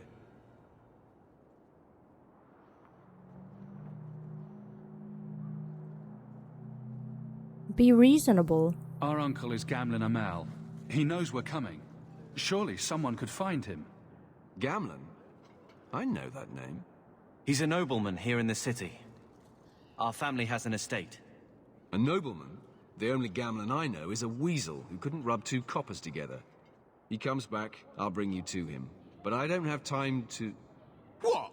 You gonna let them through? I didn't say anything about... We've been here for 4 days. They just got here. That's it. We're carving our way out of here. Men? Be careful! Ooh. They're attacking. Okay, let's get a bit further back here. I'm gonna do Stone Fist. You can do Mighty Blow. You can attack them with Shield Bash.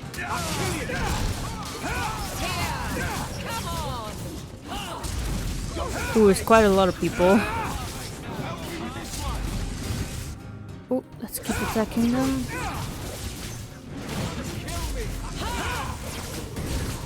There we go. And there's a few here. New Stone Fist.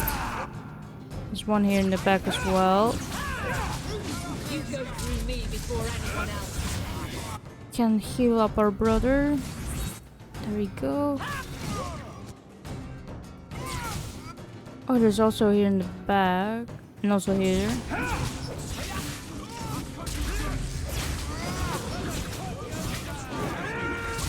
Can do Stone Fist. There we go. You can do Pummel Strike here. And I can attack them. There we go. There we go. Unbelievable. Captain, are you all right? I am, no thanks to you. Where is everyone? Go find them. I want this kept under control. You have my thanks. Look, I can't get you into the city. It's not my decision. But I'll find your uncle and bring him here.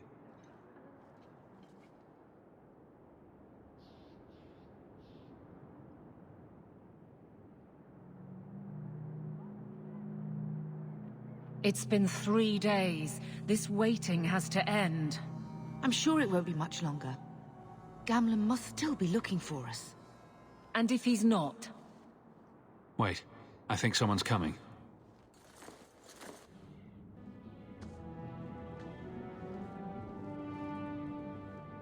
Leandra! Damn, girl, the years haven't been kind to you. Gamlen! Let me say up front, I wasn't expecting this. The Blight, your husband, dead. I'd figured you'd pretty much be Ferelden for life. Oh, Gamlen. We came too late. My darling Bethany didn't make it, and trust to guide her. Oh, Maker save me. Leandra, don't drop this on me here. I don't even know if I can help you get in. What about Mother? I'm more concerned about Mother. Can you get her in at least? I was hoping to grease some palms, but the Knight Commander's been cracking down. We're gonna need more grease. But what about the estate? Surely Father left something when he died? Right, about the estate. It's, gone. To settle a debt. I've been meaning to write you. Then there's no hope. Not quite. I know some people who might help. If you're not too delicate about the company you keep. So there's no family fortune? Mother said our family was wealthy. You really can't help us? I am blighted helping. I've got 2 offers of work from people who've got the coin to open those gates. I still can't believe you sold the estate. Gamlen, how could you? Well, I didn't expect your blasted family to show up on my doorstep. I've got a nice place in Lowtown. You'll see, it'll all work out. Why don't we just leave? Do we need to stay in Kirkwall? Let's go to another city. This was my home. I can't believe they won't let me come back. Every city on the coast's been hip-deep in Ferelden since the Blight. You could try your luck further inland, I suppose, but it won't be easy. We're not putting Mother through that. We came here. We're staying here.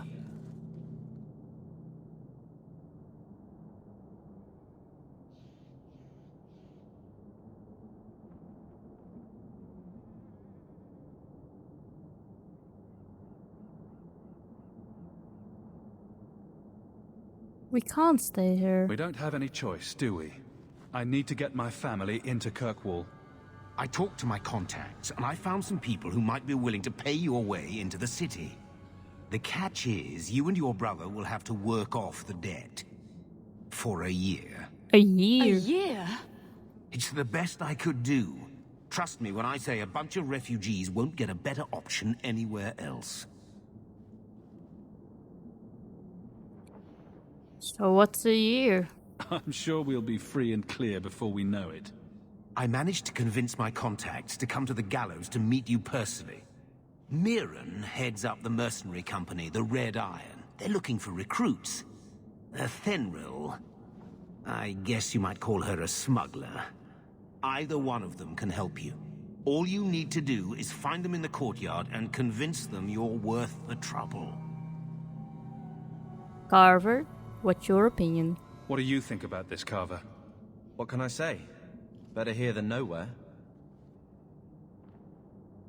Tell me about this mercenary. What kind of man is this Mirren? He's a hired sword. What do you expect him to be like? I wouldn't bring him home for dinner or anything, but he's got a decent reputation. I wouldn't have asked him if I thought he'd cross you. Tell me about this smuggler. How dangerous is this smuggler's work? Well, it won't be pretty working for her. She's a pretty small fish compared to some of the other thieves' guilds around here. But she's tough, she's fair, and she never deals in slaves or flesh. That's good at least to know. I'll go talk to them. Let's find them and see what they have to say. Oh, Gamlen, I don't know about this. It's a lot of coin, Leandra. Don't go expecting our name to carry the kind of weight it used to. And what of me? I will not allow others to incur debts on my behalf. Can't see that it makes a difference. You look like a lady who can pull her own weight. Then you'll come with us. I have no real option. Thank you. There we go. So the destruction of Lothering got updated. Find either a Fanril or Mirren in the gallows courtyard. Either might be willing to provide a way into Kirkwall. That's interesting. Also, since we did the Dragon Age Keep thing, it's interesting to note that for the human mage origin story, your last name is Amel, and that's the same for our mother and our uncle. That's interesting to note. So they're related. So I have something here. Kirkwall the Gallows. Statues of tortured slaves fills the gallows courtyard, a ghastly memento of Kirkwall's history. 1500 years ago, Kirkwall was the Definite Imperium's largest quarry, feeding the construction of the Imperial Highway. The Imperium's hunger for expansions led to legions of slaves forced into working the quarry. When the Empire's construction phase ended, Kirkwall slid naturally into its new role as the capital of the slave trade, the gallows at its heart. The statues are not monuments to the suffering of slaves. Every inch and angle of the courtyard was designed by magisters bent on breaking the spirits of newcomers. Executions here took place daily, sometimes hourly, and corpses were hung from gibbets throughout the yard. New slaves trudging in from the docks saw what awaited them. When Our Lady turned her armies against the Imperium, the slaves of Kirkwall revolted and claimed the city for themselves. The gallows stood empty for 200 years, not to be reopened until the crowning of divine Justinia I. The gallows transformed the city again when the abandoned prison tower became the home of Kirkwall's Circle. From In Pursuit of Knowledge, The Travels of a Chauntry Scholar by Brother Brett TV. Honestly, everything that we've heard so far about the Defenders is horrible. Anything new here? Doesn't look like it. Only combat. Okay, so commanders like Captain Ewell can bolster their allies with powerful effects. Because you are his ally in this fight, Ewell will increase your effectiveness when facing enemy commanders. Keep them stunned or knocked down, or their inspired troops may overwhelm you. We did pretty good in that fight, it looks like. Okay, so we have a map. And it shows Mirren is over here. And there's also something there. Can we talk with any of them? It's Mirren or Athenril you're looking for. Either of them can help you out.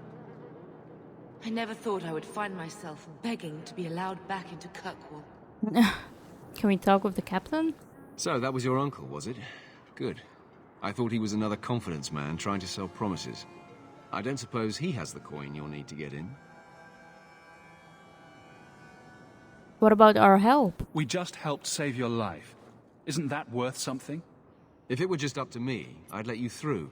But there are a lot of eyes watching, a lot of palms that need greasing. My suggestion? Wait for a ship and hope the next city hasn't already closed their doors.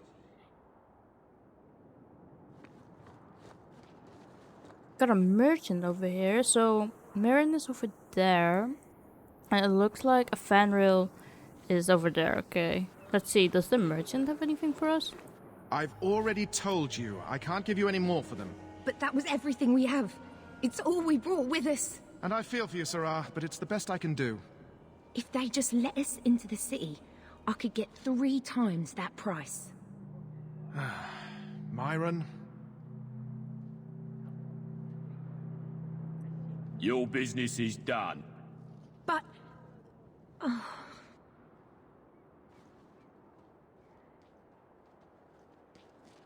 Now then, what can I do for you, Sarah? What kind of shop is this? I didn't think there'd be any stores here in the fortress. There are many merchants who come here right now who can't afford the bribes to enter the city. So the Templars suggested having someone set up shop, temporarily. And I am the lucky man. Lucky indeed. You mean you paid your own bribes to be here? If they allowed everyone to set up shop, this place would turn into a bazaar. Sadly, there's only so much I can do for those Fereldans. Poor sods. I'm sure you're very broken up over it. I meant you. Folks like yourself. Did you cheat that woman? She didn't seem very happy with the deal you made. What am I supposed to do? Buy every piece of furniture these people dragged with them? You mean people like us? Of course. My apologies. My point is that I'm running a business, not a charitable order. I'm sorry. I imagine the profits help with the guilt. Goodbye. I don't need anything. As you wish, Sirrah. Okay. We're closer to a Fenrir. So let's go talk to her. Here we go. Are you a Fenrir? He must be Gamlen's nephew. Interesting. I don't know what he told you about us, but he certainly told us a great deal about you. How much exactly? Enough to pique our interest, provided you can justify your uncle's confidence. So you are a smuggler? I'd like to know more about what we'd be doing for you. I can be honest. We don't compete with the Thieves' Guild, but we keep our fingers in a lot of pots. That said, we're not killers or slavers. Anything short of that, however, is fair game. Do what you want, but this sounds fishy to me. Begging and taking your pick never went hand in hand. You are offering a lot for us. I hear getting us into the city isn't cheap. If you're as good as your uncle claims, we're hoping you'll be worth it. After all, it's not every day we're offered an apostate's services. You know I'm a mage. I didn't realize Gamlen had told you that much. The Templars in Kirkwall like to think they have all mages properly leashed, but when has that ever been true? We can keep them from taking notice while you're with us. Wouldn't be the first time. How do you know Gamlen? How did you get to be one of my uncle's contacts? Is that what he calls me? He owes us after that last big idea. If you turn out, though, we'll consider things even.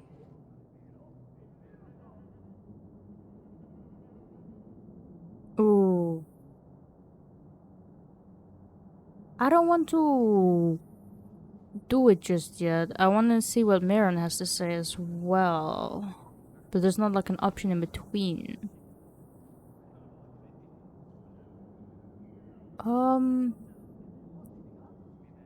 I just say not interested for now and then speak to Mirren, and if I don't like what he has to do, I can just go back? I'll find some other way into the city. Suit yourself. I'll be around for a bit, if you change your mind. Ah, okay. So we can do that. Okay, let's see what Mirren has to say then. Over here it looks like. Mirren? Huh. So you're Hawke, the nephew. Your uncle talked up a storm about you. He better not be blowing more smoke out his ass. So you are a mercenary? I'd like to know more about you first. Right. You're not a marcher like your uncle. The Red Iron is well known in these parts. We pick who we work for and keep our noses clean. But anyone screws with us, we mess them up. Makes sense. Makes sense. All I know is if we join the company, I'm going to start talking like that. You are paying a lot of money. Getting us into the city will take a lot of coin. Did I mention the Red Iron gets paid pretty well? Not to mention your uncle said you were a mage. We're willing to pay for that. Gamlen told you too. Does everyone know about us? You're not in the circle yet? Then probably not. You stick with us. You'll be safe. For a year, at least. How do you know Gamlen? My uncle doesn't seem the sort to hang out with mercenaries. He doesn't. Gamlen cheated one of my men at a wallop match. You turn out, we'll call it even.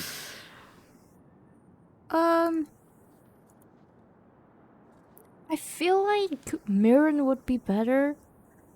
Cause both Aveline and Carver agree with what he's saying. Because Aveline doesn't like the whole smuggler stuff, so I'll do whatever you need. I'm ready to prove myself. Noble bastard named Friedrich is here in the gallows. Gave us bad info. Almost killed my men. Now he's hiding out here, waiting for a ship. He sees us coming, he'll run for sure. But he doesn't know you. Go kill him and his men.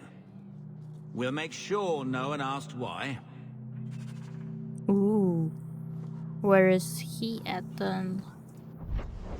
We don't have anything. It's so... It looks like we have to like walk around to explore the map. It's the same as in Origins. So we checked out everything here, and it looks like the Friedrich is here. Okay, let's go over here then and explore around here to see if there's anything. Can't go up here, it looks like. Ooh, sounds like someone's being beat up. Friedrich is over there. Is there anything here? Doesn't look like it. Okay, let's go speak with him then. Have you checked the courtyard again? He's still out there, but he's alone. And he's not making a move. I don't trust this. What will we do when the ship comes? Wait, who are you? I demand to know what you're doing here.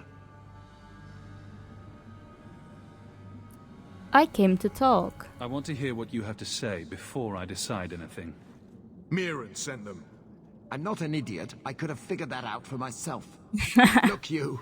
I don't know what that pissant thug is paying you, but I'll double it. Just let us go. What will you do exactly? I might change my mind if I knew how you wronged the Red Iron. Ugh, those fools take everything so personally. So I told Lord Asherall they were coming. It was business. I was perfectly willing to give the Red Iron a share, or all of it. I could give it to you as well. Just let me go. You could get us into the city. All we want is a way into Kirkwall. What? I don't have that kind of coin. I'm having trouble leaving the damned city. So the Red Iron sent refugees after us? Ah, stinking dog lords. Kill them and send their bodies back to Mirren. Looks like a... We'll see about that. Okay, Canoe Stonefist here. You can attack Friedrich, Carver, and do a mighty blow. And Aveline, you can attack them and do shield bash. Be ready!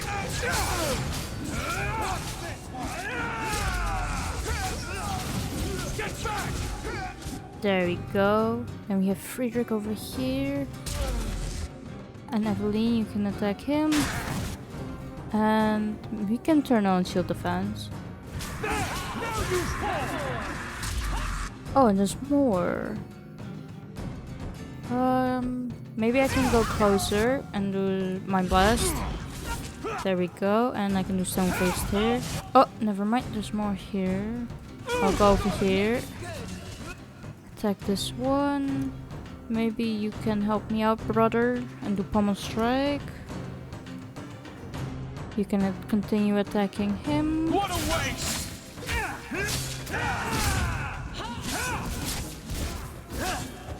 There we go. Do Mind Blast. Attack this one. Can heal up my brother as well. There we go. Ooh, and we all leveled up. Let's see what they dropped. We got money and an injury kit. And what do you have? Money and Delirium, nice. Can we? Oh, we can click here as well to level up. That's handy. Attributes. I want to put up my health a bit. And I'll also put up my mana. Okay. Let's see. I can get petrified now if I want to. Sure. Can I still do shattering? That would be cool if that's still a thing. The mage entombs an enemy in stone, leaving the foe temporarily unable to move. However, the target becomes more resistant to damage for the duration of the spell. I see. I can also get myself rock armor. So a layer of stone encases the mage in the and a shell that protects against damage for as long as this mode is active. So I have plus 25% armor. That's nice. I think I will get myself some armor for now. There you go. And then, brother, let's give you some constitution, or I mean willpower, so you can put your stamina up. And let's put it mostly in strength for now. And then let's see. Can only put it in here, Sunder. So the warrior strikes carry such weight that critical hits gain a chance to stagger the victims. We have 10% critical chance and 20% stagger chance versus normal enemies on a critical hit. And it's a passive ability. And then Aveline can also put up your stamina a bit. And the critical chance and some strength. Let's see. And then we have perception. But we also have a slot in Warmonger, which is Pommel Strike. I think I'll put it in perception, perhaps. The warrior maintains constant awareness of the battlefield. So long as the warrior has a shield equipped, enemies receive no bonus for attacking from behind. Effect is immune to flanking. That's handy. Can take that then. Is there anything else? Before we return to Mirren, I wanna check around the gallows courtyard a bit. See if there's anything like codexes. Secret codexes. Let's see. Oh, Fenrir is gone. And there's nothing here either. Okay, let's go to Mirren then. Is anything here perhaps? Didn't check out this area specifically. No.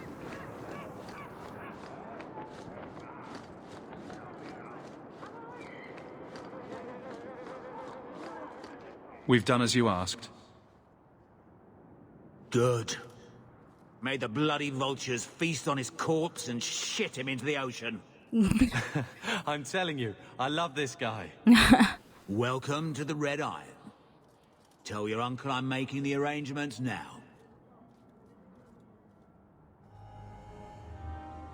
There we go. We got an achievement, mercenary. Okay, so Mirren has agreed to provide you a way into the city. Let's return to our uncle then.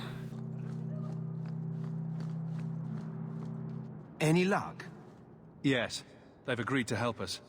I'll speak to Mirren and see when the bribes can be made. Wait here. I guess we did it. We're here to stay, at least for a while. So long as we're safe. The blight may still spread, but for now, we have a new home. If only Bethany were here with us. And Wesley.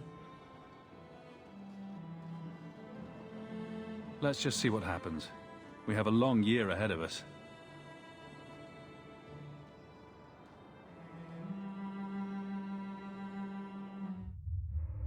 Thus began the champion's first year in Kirkwall. Word arrived from across the sea that the hero of Ferelden had defeated the Blight. Ooh. But Lothering was destroyed. Kirkwall was the champion's home now. So he made his name, settling his debts with the mercenaries. It was a busy year in the city. That's when the Qunari landed. A great storm had caught their ship and left hundreds of warriors stranded in the city, waiting to return home. That's also when the trouble began with the mages. Ooh. The Templars had become very powerful under Knight Commander Meredith. But, most importantly, that's when I first met the champion. Gonna meet the narrator, the storyteller.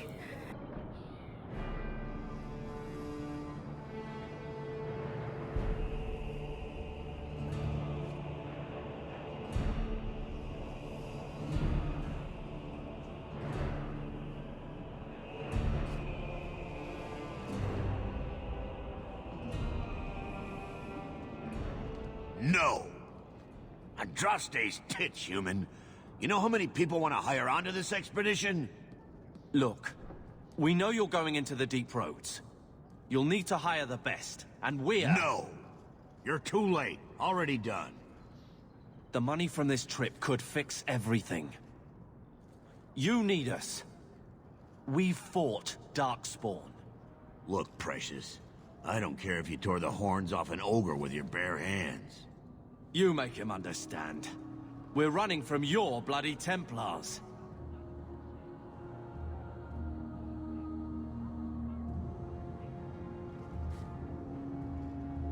This isn't helping. I know how you feel, but we'll earn no favors with your fist in his face. Then we do nothing. As always.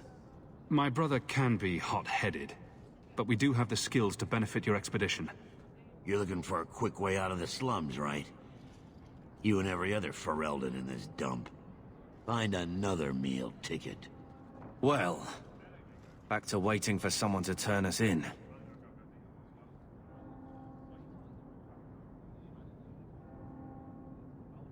You're no mage. Why worry? You can relax. After all, the Templars dogging us are mine. Did I sound that bad? Maker, I'm turning into Gamlen. Gamlen? He's got a head for this garbage. Maybe he can talk to Bertrand. He knows some people. After last week, we need all the coin and influence we can get.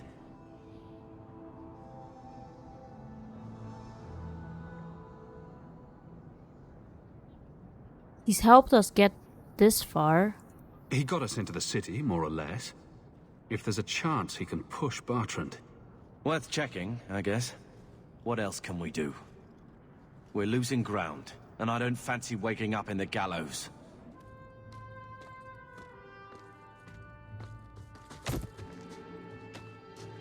Hey! Pickpocket. Ooh. I knew a guy once who could take every coin out of your pockets just by smiling at you. But you don't have the style to work Hightown, let alone the Merchants Guild. You might want to find yourself a new line of work. Off you go.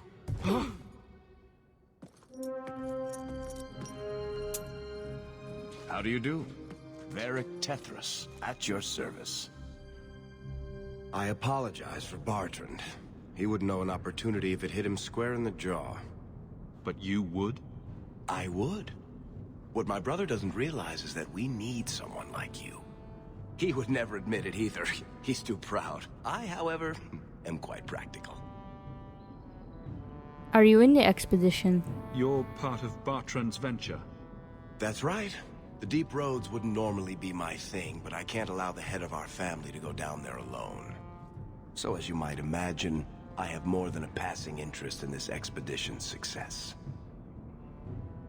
You know who we are. What makes you so certain we can help? You know nothing about us.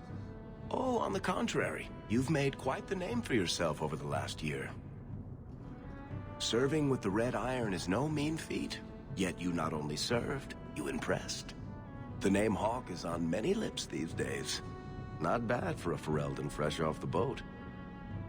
And what about Carver? You must have heard of my brother as well, then. A little, yes. But it is you they speak most of, Messer.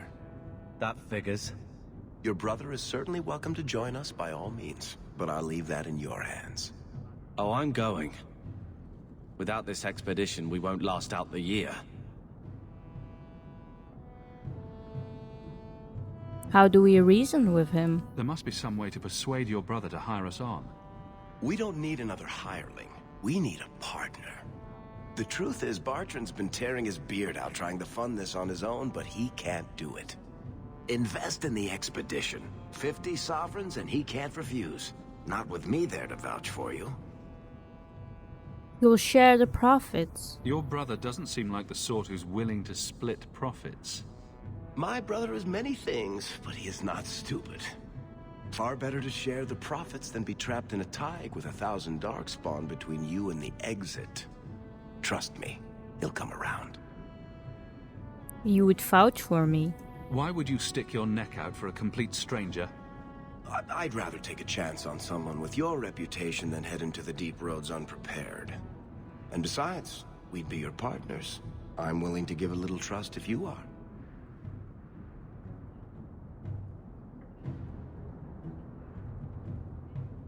I don't have much coin. It sounds interesting, but if I had any gold, I wouldn't need this job. You need to think big. There's only a brief window after a blight when the deep roads won't be crawling with Darkspawn. The treasure you find down there could set you and your family up for life. Come on. The dwarf makes some sense. No offense. Look, you started this, and it's a good idea. Certainly better than ending up in the gallows. We work together, you and I, and before you know it, you'll have all the capital you need. What do you say? This seems like a long shot. There might be nothing down there except Darkspawn and rubble. How can you be sure we'll make a profit? Well, Bartrand isn't grasping at strings. He's operating on some good information. Some of the deep roads are so old, even the dwarves have forgotten them. We just need to get down there. Then Bartrand will lead the way. You and I will be there to handle problems. So how could you help me? What makes you so certain you'll be useful to me? I know everyone in this city worth knowing. I can help you find the jobs you need, and if you don't need me for that, there's always Bianca. Bianca? You named your crossbow. And why not? She's a beauty. Isn't that right, sweetheart? I'm supposed to trust you? What's to stop you from taking my investment and running? You'll be traveling with the expedition, and I'll be at your side. If I cross you, you'll be the first one to know, and I'll be the last. I don't know about this. You're asking me to take a lot on faith. You're asking for a guarantee? I don't know that I can give you one. Look, I know the Templars have been asking questions. How terrible would it be to get out of the city for a while? If this works out, you'll be wealthy enough that the Order won't be able to touch you. You need the coin, and I need your help. We need each other. I can't make it sound better than that.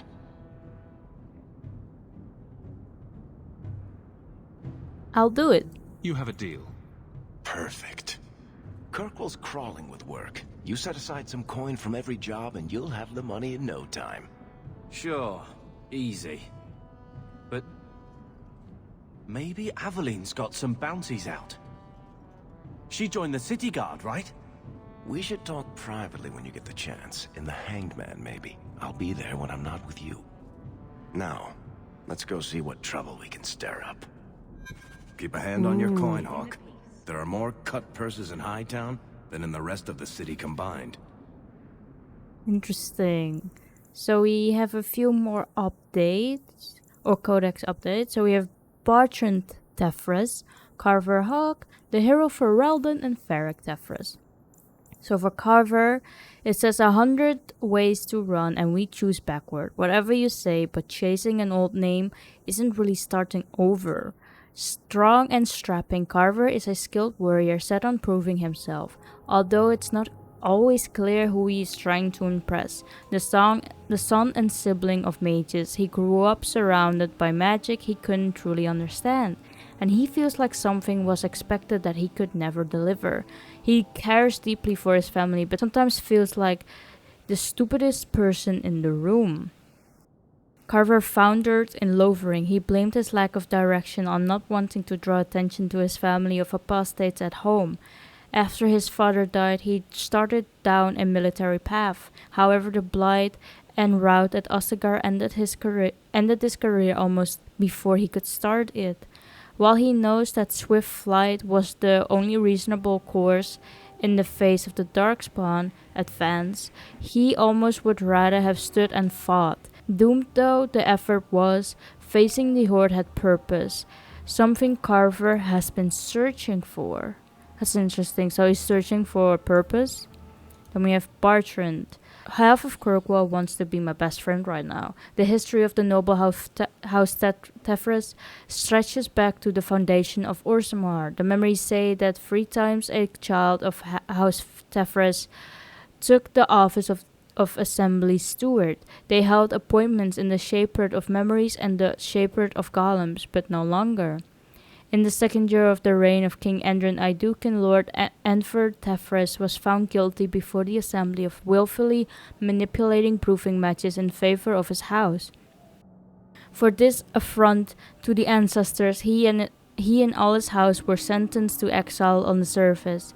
Enfer died a mere 5 years later, leaving behind his lady Ilsa, 10-year-old Bartrand, and 2-year-old Varric. So Enfer was his dad. Exile, service life, and the loss of her husband conspired against Lady Isla, who took to drink, leaving young Bartrand to manage what was left of House Tefres. By the time he was 15, Bartrand had doubled his family's fortune. The disgrace of House Tefres fueled his ambition, and his once noble title gave him an instant place among the Kalnas, the old money elite of the Dwarven Merchant Guild. He used it to build alliances and business ventures as if he were a member of the Orzammar Assembly. By the time Lady Ilsa died, Bartrand had made the Tefres family one of the guild's most influential, but wealth and power on the surface couldn't sate him. He began to court alliances with the wealthiest ascendants' families, branching into banking and mercenary companies. Guild members muttered that nothing will satisfy Bartrand but a complete reconstruction of House Tefres' estate in Orzammar, down to the rivers of lava built in Kirkwall. Damn, so he's got quite a lot of his shoulders since the age of 10. Then we have the hero of Ferelden. The hero of Ferelden was born to the noble house Iduken of Orzammar, the second child of King Endren Iduken. After being charged with fratricide, the hero was exiled to the Deep Roads. There she met Grey Warden Commander Duncan, who recruited her into the order. The hero fought and killed the Archdemon and lived to tell the tale. With the Archdemon gone, the Darkspawn broke and the horde was easily routed. After ending the Blight, the hero of Ferelden took up the mantle of Warden Commander and began the task of rebuilding the order in Ferelden. And then we have Varric Tefres. I know everything in this town worth knowing. Varric was born 3 years after his father's exile from Orzammar into the world of the Merchants Guild. The ancestors never spoke, and paragons were the heroes in tall tales. The number of dances a Kalna lady gave to a low-born ascendant boy were more pivotal than the reign of kings. While Bartrand ran the business and drove House Tefres ever higher up the social ladder, Varric looked after the family and their retainers. His mother, Lady Ilsa, suffered terribly from the trauma of her disgrace and exile, finding solace in liquor and smoke.